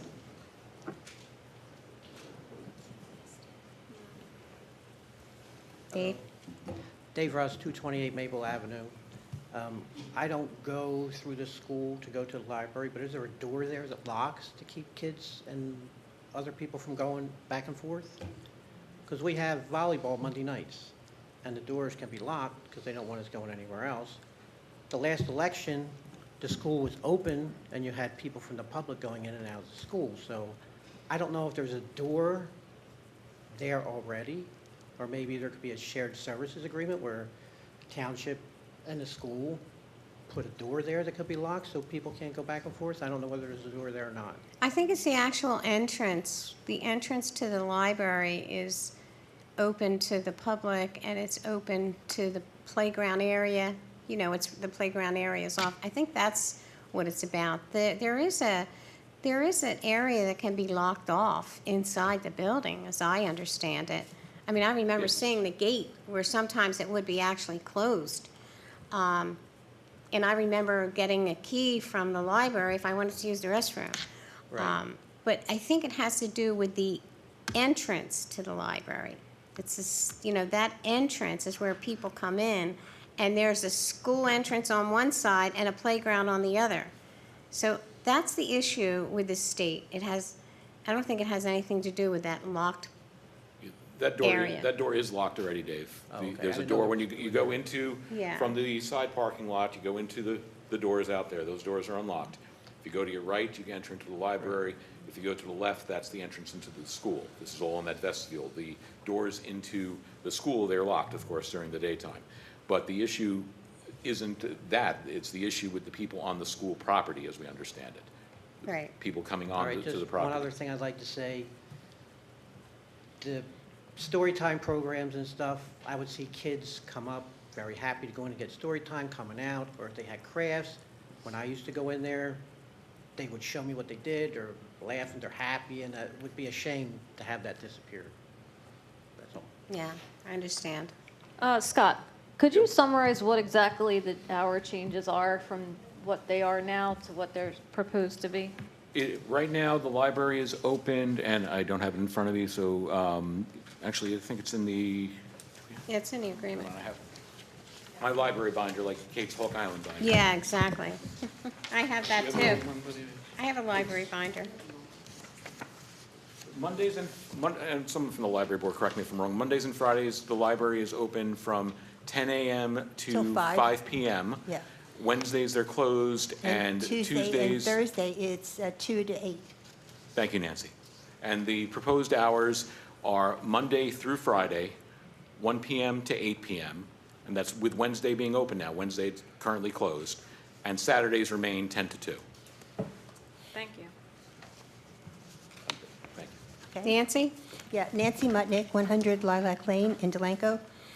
I've been listening to the conversation about security, and the thing that's presented to the library board is that the school board has decided that to solve the security problem, that we should only open at 1 o'clock. Clearly, the issue is, are the children safe from 1 to 3? I mean, the whole thing is ridiculous. But I think that we need to address the security. So couldn't we set up a meeting? And I know, people are going to say, well, be quiet, or the state will close us until 3 o'clock. But if we go to the state, the superintendent of schools, and say, here's our issue. What do we need to do as a community to make the children safe? Do we need to have a policeman on duty in front of the library? Would that solve the problem? So I think that before we go to, let's cut the hours, why don't we, like in full daylight, go to the state and say, we need help. We love our library. It's in the town. We can't afford to do another library somewhere else. Can you help us find ways that you feel that, and we feel that the children are secure, but without cutting the library hours? Why not give it a try? Nancy, if you'd like us to go to the state, if you're saying as a library I'm board not- member, you want us to go to the state, we'll go to the state. You're not going to like the end result. That's what we've been told, Well, but we're you know, happy to go. In my life, I try not to have both sides of a conversation. I have my side, and then I wait to see what the other side has to say. I don't presume that I know what they say. But if we go to them and say, here, we've got a problem. We as a town can't afford at this moment to build another library building. We love our library. We want it to stay where it is. We want our hours the way they are. Please help us design a security solution that you think is appropriate. Why not? I mean, what do we have to lose? We haven't Your tried- morning hour, your early afternoon, okay. Well, Ms. but the point Seminara, is, it's like we're if you could, quaking. can you reach out to Dr. Tartici tomorrow and Yeah. request that he Wait, contact the wait. State Department of Education to Excuse get me. their formal written opinion? Scott, Yes, Nancy? I am not speaking as a person on the library board. I am on the library board, but I would like us, the board, to have a meeting before. I have no authority to authorize you to go ahead and do that. You don't need authority to tell us to do that, Nancy. We could go directly to this library I board. would like you not to do anything until the school board has a meeting, and the school board will take a vote on whether we want to risk doing it. No, the school board won't take a vote. The school board already came up with their hours. Not the school board, the state. I'm not standing, I'm standing here as a citizen, not as a member of the school board. I'm simply standing here saying, why don't we try the alternative? Like going to the state, asking them to help us design a program that they think is appropriate. Right. After the library board meets and you'd like us to go to the state, we'll go to the state then. But I really think you that- really don't want to do that. I think the only way to resolve some of these issues is that if the library wants to sit down with the subcommittee of the Delanco Township, that meeting should be arranged. I really think it should be arranged. If they're now willing to do that. We've tried to do it in the past. I don't know. Matt and Fern, they're the subcommittee. I'm not permitted to meet with them. But what I'm saying is if they want to have another meeting that Christine is proposing, then do it. What harm can come out of that meeting? Well, we're willing. The question is, are the two members of your subcommittee willing to do that? I think we already said we would, and we've tried to do that, and Ms. Barrett declined it, saying that the library board is not a party to the agreement, and they are not going to meet with us. Correct. Well, as a member of the board, I have no recollection of that whatsoever, and I've been on the board for about 6 years. Then I would suggest that well, I'd love to see the minutes, but you guys don't post the minutes online for anyone to review. So, maybe talk to Ms. Barrett about why she said that to our solicitor. That's what I'm proposing. Christine, if you really want this meeting with Fern and Matt and our administrator, just the library at this time, or do you want the school board there? Propose it. I don't have an email proposing that, but I wish I were permitted to attend. I'm not. Sorry. My hands are tied at this point. Oh, and by the way, the door issue that people are asking about, the door has always been locked. Mm-hmm. We had no access to the school because that door was locked and we did not have a key. Mm-hmm. It's the school board that opened the door, and it's the school board that took the locks off the bathroom. Right, I'm because not it's sure not what the that has library's nothing to do with the bathroom, issue, it's the though. school's bathroom. Well, it was behind a locked door. Right, but ultimately the school owns the bathroom. But how could it be the school bathroom if they kept the door locked? I don't understand. The So school- the library didn't have a bathroom? You're allowed to use the bathroom, but you can't change the locks. Right, but the school always kept that door locked because they said it was security. And the door is locked still. No, it is not. The door into the school from that vestibule is unlocked, you're saying? Yes. Yeah, times. That's locked. What? The door from the library to the school is locked at all times. Yeah, I thought it he was. said that it was unlocked, that they unlocked it. The main front door doesn't always lock. Yeah. You know what, I feel like we've got to resolve this in a way that makes, that is more, I feel like we need the information from the state. We that's have all. been trying to work on this. This has been 6 years in a process. There's Believe me. been 3 I'm different retired. subcommittees for the library and to work with the school. And this is what it's come Okay. down to. All right. So at this time, I don't know, if you two are willing to address another meeting, that's where I'd like to end this conversation. If you're willing. What harm can it do? I'm fine with meeting.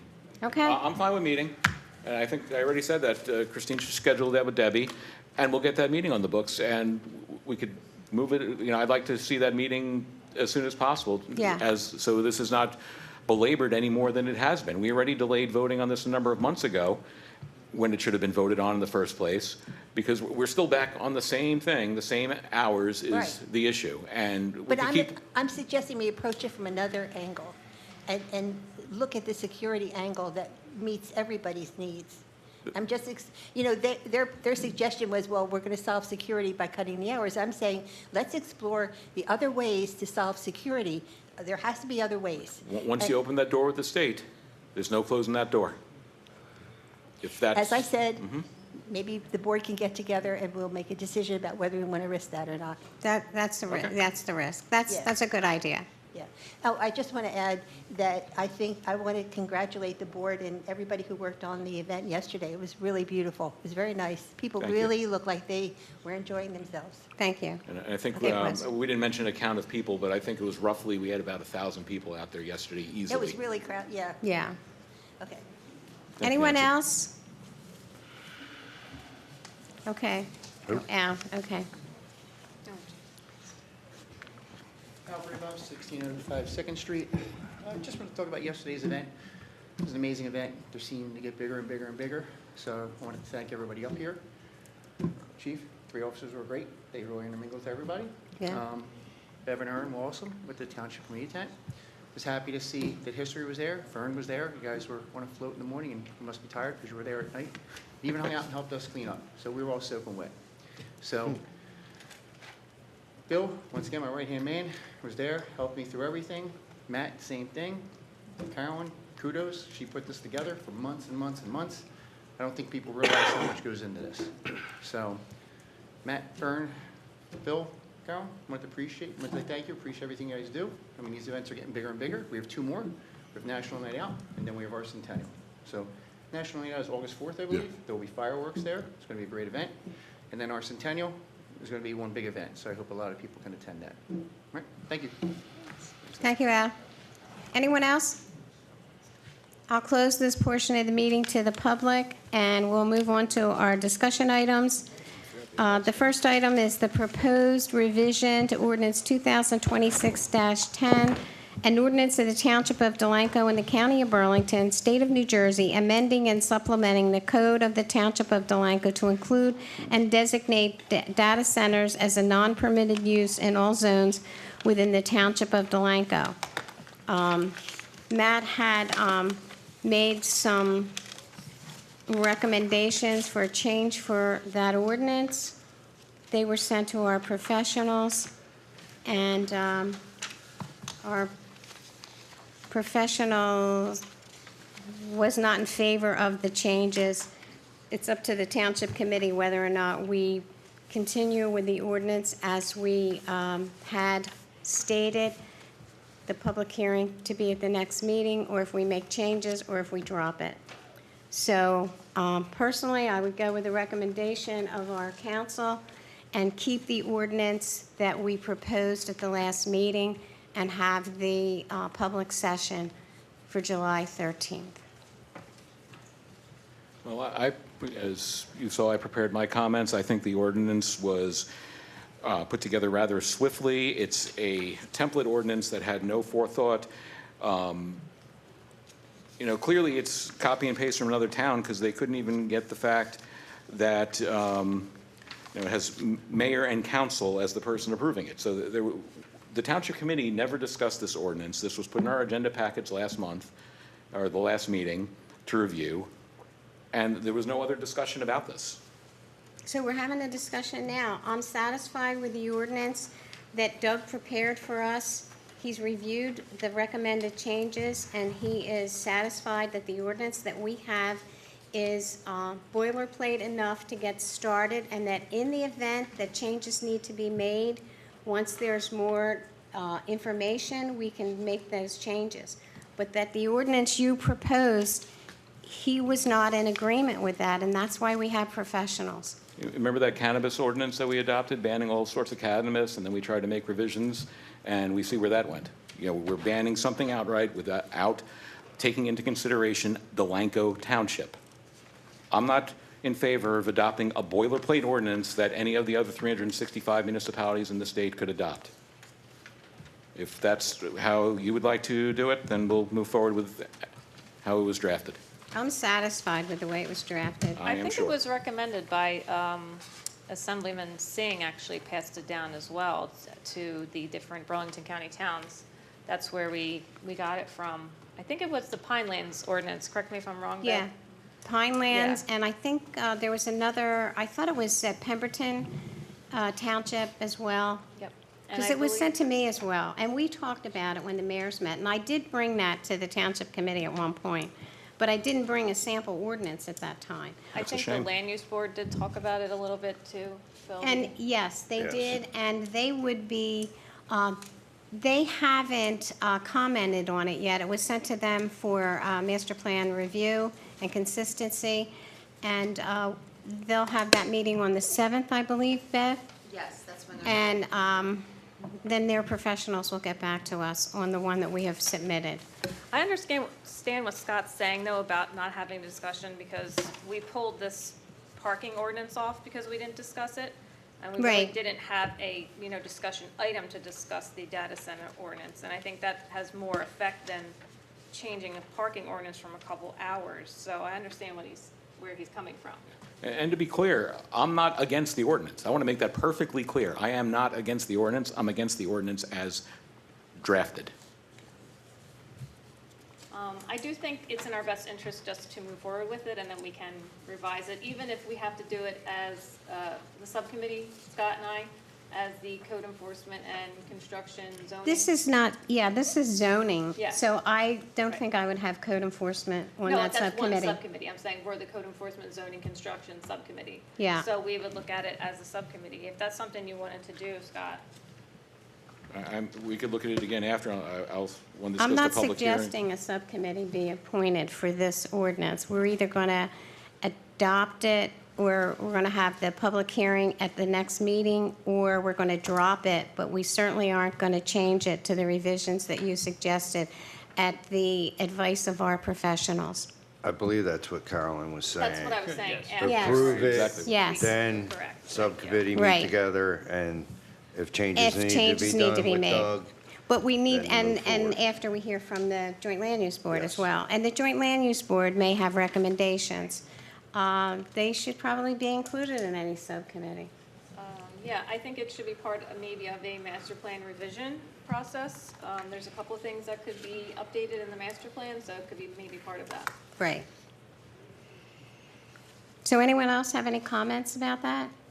Other than the minor change from council to committee, and knowing that once Yeah. it's passed, that we're able to refine or go back and make changes as a governing body to move this forward, I believe is appropriate. Okay. All right. Anyone else have any comments on that? I don't know. Okay, so now we'll go back to the parking ordinance, which I received some comments about, as well as the Township Committee. And one of the things that I realized was 9 p.m. to sunrise. Well, sunrise is 5:30 some mornings, and I don't think we should allow anybody to park on the side streets for the river at 5:30 in the morning. I mean, Why not? why? What? Give me a good reason I why. don't think that should be blocked in the first place. So That ordinance- they can go and Park on my Again, street at 5:30. towns, they're taxpayers. They want to be able to go down and walk on the river, drive their cars there. They should be able to park there. There's no I reason for them think not. This ordinance, the And existing ordinance let me does. say this, let me say this here. Okay. No problem, Chief. Let me say this here. We are not getting inundated with calls for people parking all along the river at night at all. And when we do, we move them along. But when residents call and say, hey, I live in Newton's Landing, I like to come and walk in the morning, but I can't park down there. Is there a reason why? I'm like, well, because it's an ordinance. Well, do you know why? And I said, man, all I can do is forward it to the committee. But these are tax-paying residents that want to be able to, everybody has a different time frame and Right. schedule. Some people, like, I remember Mr. Templeton would lament that someone drove down the street at a certain time. Well, some people work overnight. So when they're off, they're still awake. So they want to go take a ride down by the riverfront at night. Yeah. They want to go sit at the river and maybe sit and think. But again, to say that they can't go down there and park till 8 a.m. is ridiculous. But they can park on Second Street. Well, what's why do they pushing have them to? to block, I do think, anything at all? I think the main reason for this was, number one, was the Hawk Island issue, but the other reason was we worked, God, it was a tireless meetings going over these hours for the riverbank, for the issues that were happening there. And But I'm telling you, as police, and I've been here for 20 years, we're not having major problems down at riverfront. no, because it's 8 o'clock in the morning now. No, I'm talking about at night. I'm talking about at night. We're not having a bunch of problems down at riverfront. No. Right. No, it's because of what we've done. No, it's not. Listen, I disagree. That's not why. I disagree, Chief. I'm Okay, sorry. You can disagree, but the facts remain that I can show you all the calls for service That's the thing. I I'm not- I'm haven't not- received let me a call finish. from Let me- one let me finish, resident Mayor. Let me who finish, wants Mayor. to park on those side streets And you, before 8 o'clock. that's you, but I'm getting haven't way received- more than you. As chief of police, I get way more calls than you. Exactly, So if I'm telling you what residents are calling and saying to me, Right, you can tell me about one person that called you all you want, but I'm getting inundated with calls from all these residents that I'm tasked with trying to provide a service to. right, That's all I'm trying to get you to understand. okay. We build a $1.2 million park, and nobody can park down there till 8 a.m. And if they do want to go down there, they have to park a block away. What does that solve? Nothing. And No it's a one's going complete- down there at 5:30 in the morning to do anything facetious. And Let's it's be a honest. completely different issue than the parking over by the gates on Hawk Yes, Island. It's completely complete, different. there, we, Apples number and one, oranges. there's not enough parking. On the roads that lead up to Delaware Avenue, you have plenty of parking. Thank you. It's not a parking issue. At all. Frankly, the ordinance was passed for the elitist Delaware Avenue residents who didn't want people parking next to their houses overnight. Agree. Period.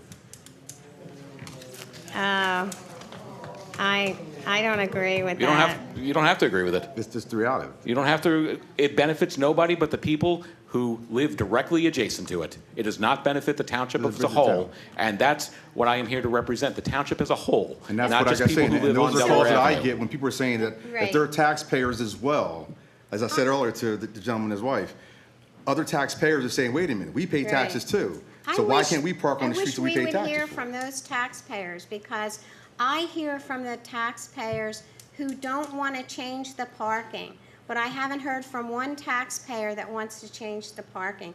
Has anybody up here have an email or something? I've never heard from anybody that wanted to change that parking to sunrise from 8 a.m.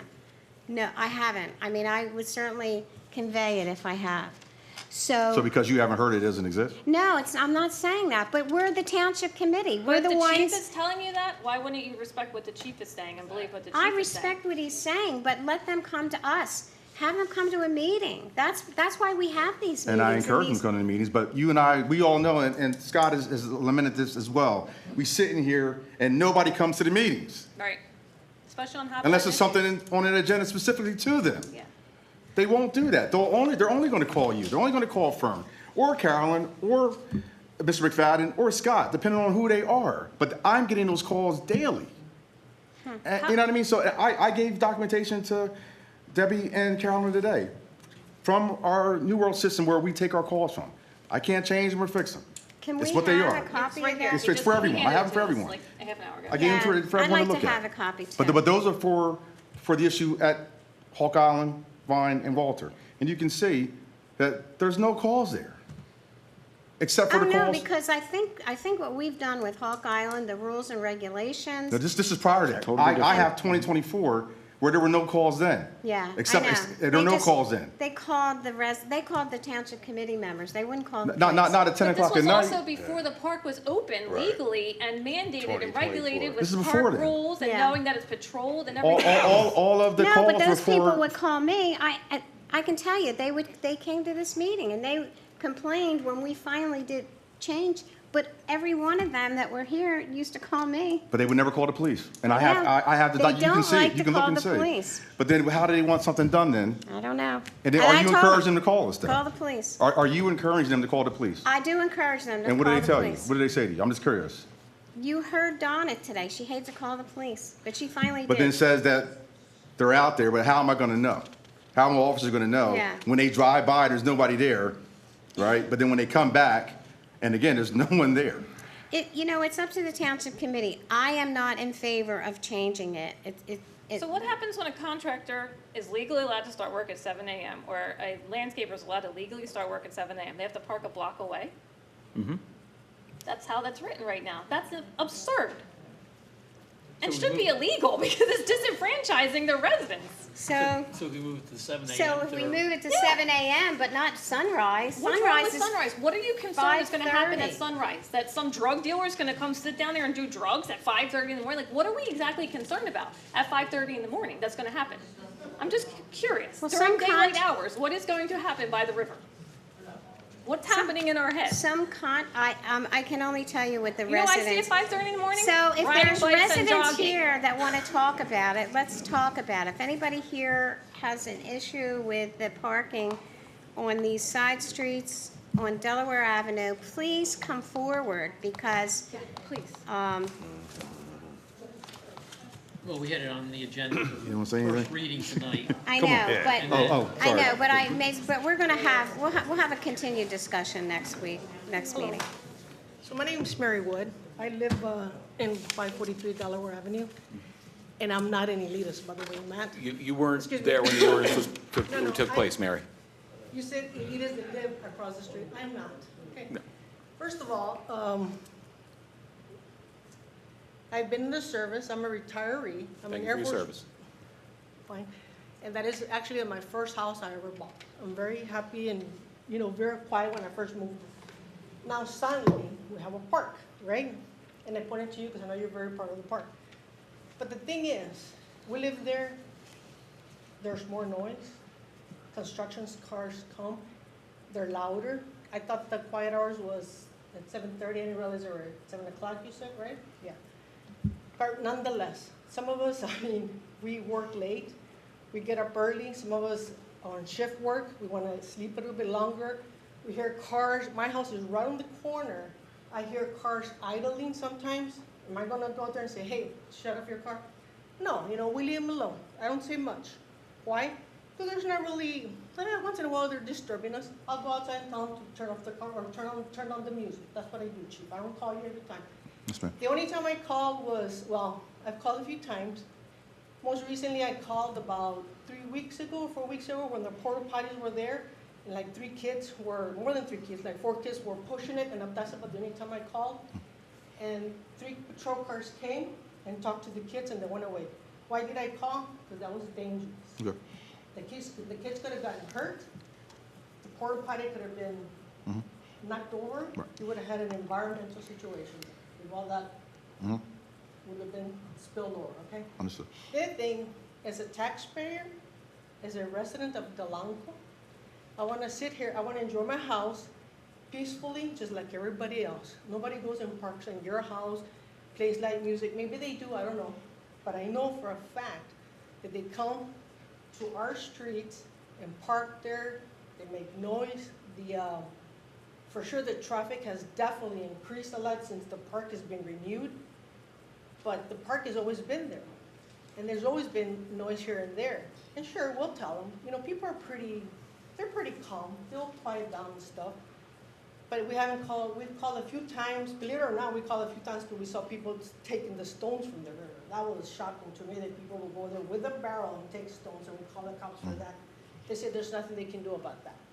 But nonetheless, as a resident, I'm sure the rest of like anybody else in Delanco, again, I'm a taxpayer, I don't want the additional noise. That's the problem. If I'm sleeping late because I want to get up late or I'm going to work late, I want to be able to sleep that extra hour. We're not saying people cannot go up there and walk. We're not saying that at all. All we're saying is to keep the hours as they are. Because again, I'm a taxpayer. Now, what's so hard about parking on 2nd Street or at the end? Nobody's going to call anybody. We see people park there. If there's no disturbance, we're not going to say anything. That's the whole point. But to come in here and you did say elitists that live down there. I live there, and I take offense to that because I'm not an elitist. Mary. I mean, I worked my whole entire life. He wasn't talking about you, Ms. Mary. He was talking about years past. He believed, Again, this is 2026, 30 November, come on, or excuse me, June. We're in the present. There's a bunch of different people there now. I don't know what happened in the past, and I'm not interested in what happened in the past, to be honest with you. I want to move forward and work together with everybody. That's all I want to do. But this discussion's here, I mean, I'm sorry, but I find it a little nutty. I've been here 10 years already, 11 years, and I do want to get involved to help out, but this is not helping, I mean, I'm a taxpayer. I want to, again, keep it quiet down there. It's nice. Not only that, but also the environment, the animals. I mean, there's a lot of noise up there going on now also. It affects them as well. but we're not talking about noise, Ms. Mary. We're talking about someone that's parking their car at Center and Delaware Avenue and getting out and being able to just to walk down the river. Not play their music, just go for a walk. There's nothing wrong with them parking the car. But they're taxpayers, but again, it's just what I'm saying, what the complaint is, the same way you keep referencing yourself as a taxpayer. These are other taxpayers. They're saying, why can't I pay on the street where I'm a taxpayer in this town? Those are the calls that I'm Let me getting. ask you a question. Why do we have rules? to keep order. I know what the rules, ma'am, but, Okay then, but, that's what but they're, that but they're is. That's all taxpayers that is. that want to be able to utilize, and there's no reason not to So allow why it. don't people park down Delaware Avenue? They're not allowed to. Why? Ask them. I didn't make the rule. I didn't make that rule, but when I was younger. I didn't make the rule. We enforce it. There was Same parking, reason. there was parking on Delaware Avenue Same at one reason, time. Well, it's one of the same reasons. People go out there and walk. It's dangerous. There's a lot of walkers, Right, a lot of exactly. joggers, a lot of people go walk their dogs. It's dangerous. It is dangerous. And again, even today, people can even go park in that street.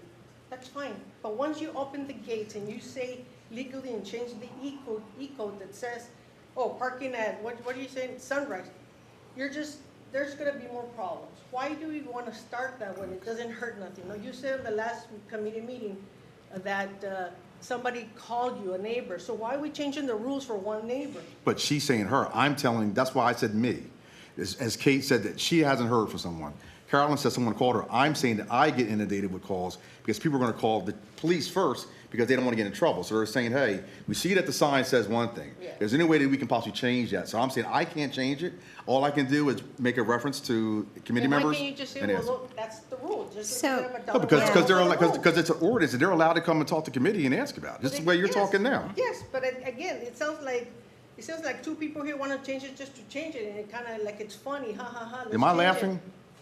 I said some people from the committee. I'm not laughing. I don't find it funny. No, and I'm not gonna, and I haven't called you, so maybe I should start calling you. and No tell one you to says- start has up there. said it's But funny, ha, you ha, were ha, laughing, and my let's change point it. is, though, bear with me, please. My point is that, again, we just want some peace and quiet, not just there, but everywhere. If there's an ordinance there, it's there for a reason. We have rules for a reason, right? To avoid chaos. Yes, all- but that's we all not want what- but that's peace not and what I quiet. was put there. That's We what I'm all saying want to you. peace and Like, quiet, but it's- unfortunately, we have a Yeah. waterfront that people attend, and, you know, we have to make it accessible to them. And 8 o'clock is not accessible, especially not to our code Yes, when it it's is. noise People hours. can walk to the waterfront. Like I said, 7 AM is our quiet And hours. for They your can awareness, start working at 7 That AM. park there, like I said, I've been living there almost 11 years now. And I seen people in that park way before it was renovated, okay? Sure. Simple as that. So the only difference is that now more people come. And there's more activities that causes more noise and everything else and disturbance. But the noise isn't changing, Ms. Mary. The noise is still the same. 7 a.m. is when people can start work. Just because we're saying 5:30 they can park doesn't mean they can make noise. The ordinance for the noise is still the How do you same. control that? That's my point. When you open the Because gate, if somebody's you making control noise, it. it's, yes, we can. If somebody's making noise and they're being loud, we're gonna come there, we're gonna stop them. We're gonna tell them they have to leave. Then we're gonna change the hours Not to again. mention, the park is also open from sunrise to sunset. So the park's open as soon as the sunrise comes up. You just can't park there. Okay. So just so you And know. again, what's so hard about walking from down the street up there? It's not that complicated. So Just you're, one you're saying person- just inconvenience one to people on person Second complains. Street. You don't want them parking on your block, but they can park on the block behind you. Let them make They the can park noise back wherever they there. want to, but all I'm saying, the reality is that we don't call the cops every time. I know I don't call you. You can look in your stuff and you don't see Mary Wood on it, okay? Maybe, like I said, once this year I called, and that was what happened there. But the reality is that people are pretty calm. That's the reality, right? But once you open the gates there, forget about it. It's gonna increase. It's nature, human nature. It's gonna happen. Is what I'm saying.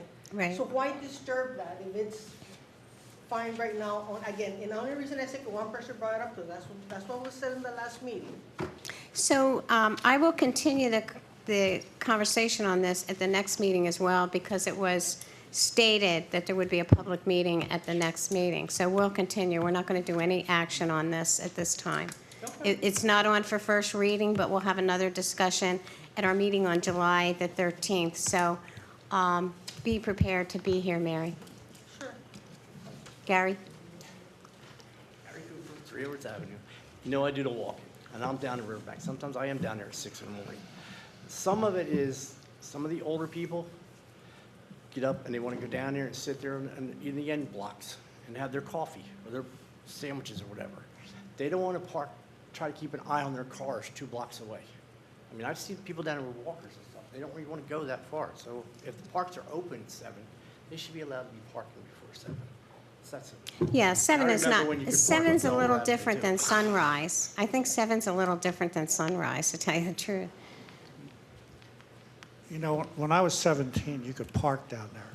Me too. And you could park on the riverside, not on the resident side, but you could park on the riverside. And, you know, the police would come up and down put flashlights in the windows and stuff like that. Yeah. Because it was mostly a lot of kids, down there, necking, whatever you want to call it. And, but I walk down there all the time, sometimes early in the morning. And I just want to report, there's a little old lady who parks down there right in front of the sign, early in the morning, eats a sandwich. And I look at her, I'm like, man, you're going to get in trouble. But she don't seem to care. She comes back there and eats that sandwich. So I don't know, I can ask the chief. I don't think that you've had any problems where if somebody is there before 8 o'clock that you have enforced that rule, have you? They tell them to leave. Have you moved people We that all- are we- sitting? I can show you the incidents. We move them all the time. Oh, do you? Okay. Yeah, we make them move. What we'll do is we'll go out there and say, listen, you can't park here because the time says such and such. You got about 10 minutes, can you go? And we make them leave. Oh, okay. Even at nighttime, same thing after 9, we make them go. I can show you the instance for I it. thought you had indicated that you didn't do that, No, but I never must have said that. misunderstood. I didn't say that. I just think it's crazy. We spent all that money on a park down there that you really can't visit unless you're walking. And I should have spent that money on a library. There you go.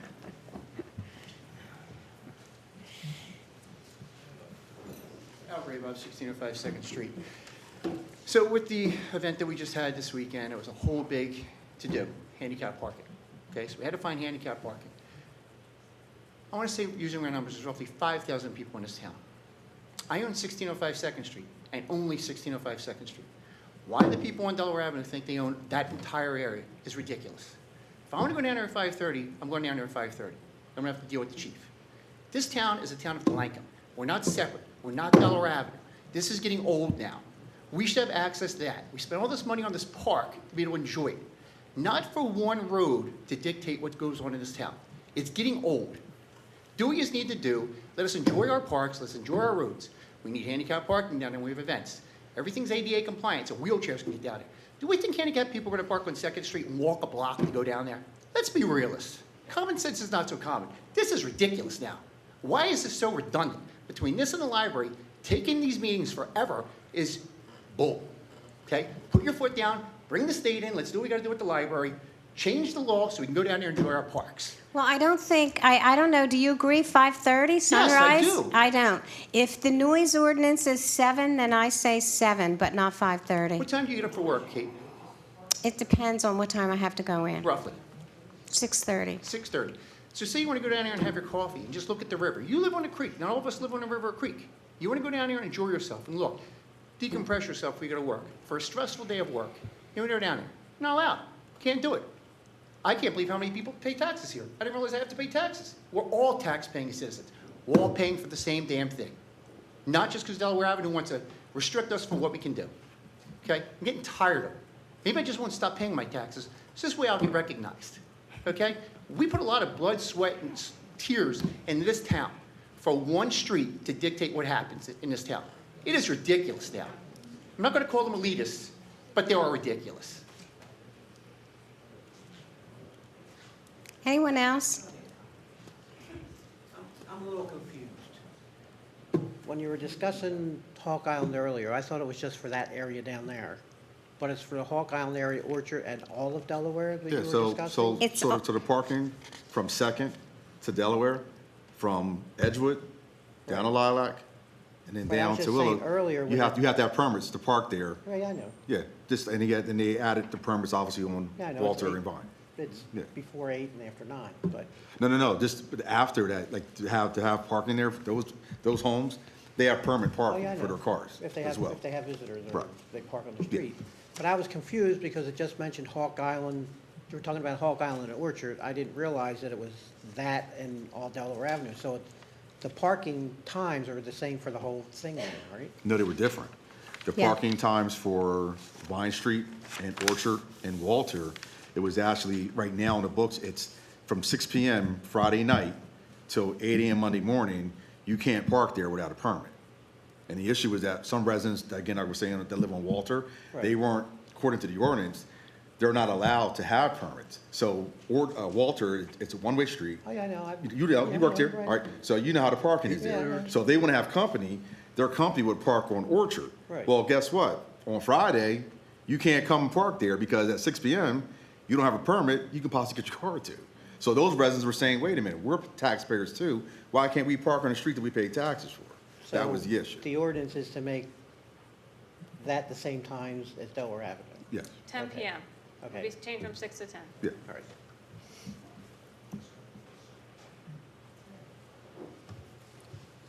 Anyone else before I close this portion of the meeting to the public? And anyone else from Township Committee have any comments on this? Because this will be on discussion again at the next meeting, since it was published that there would be a public meeting at the next meeting. So we will discuss this. And in the meantime, I'd like to see, I'll get a copy of that. Send it there, please. Send it Yeah, there.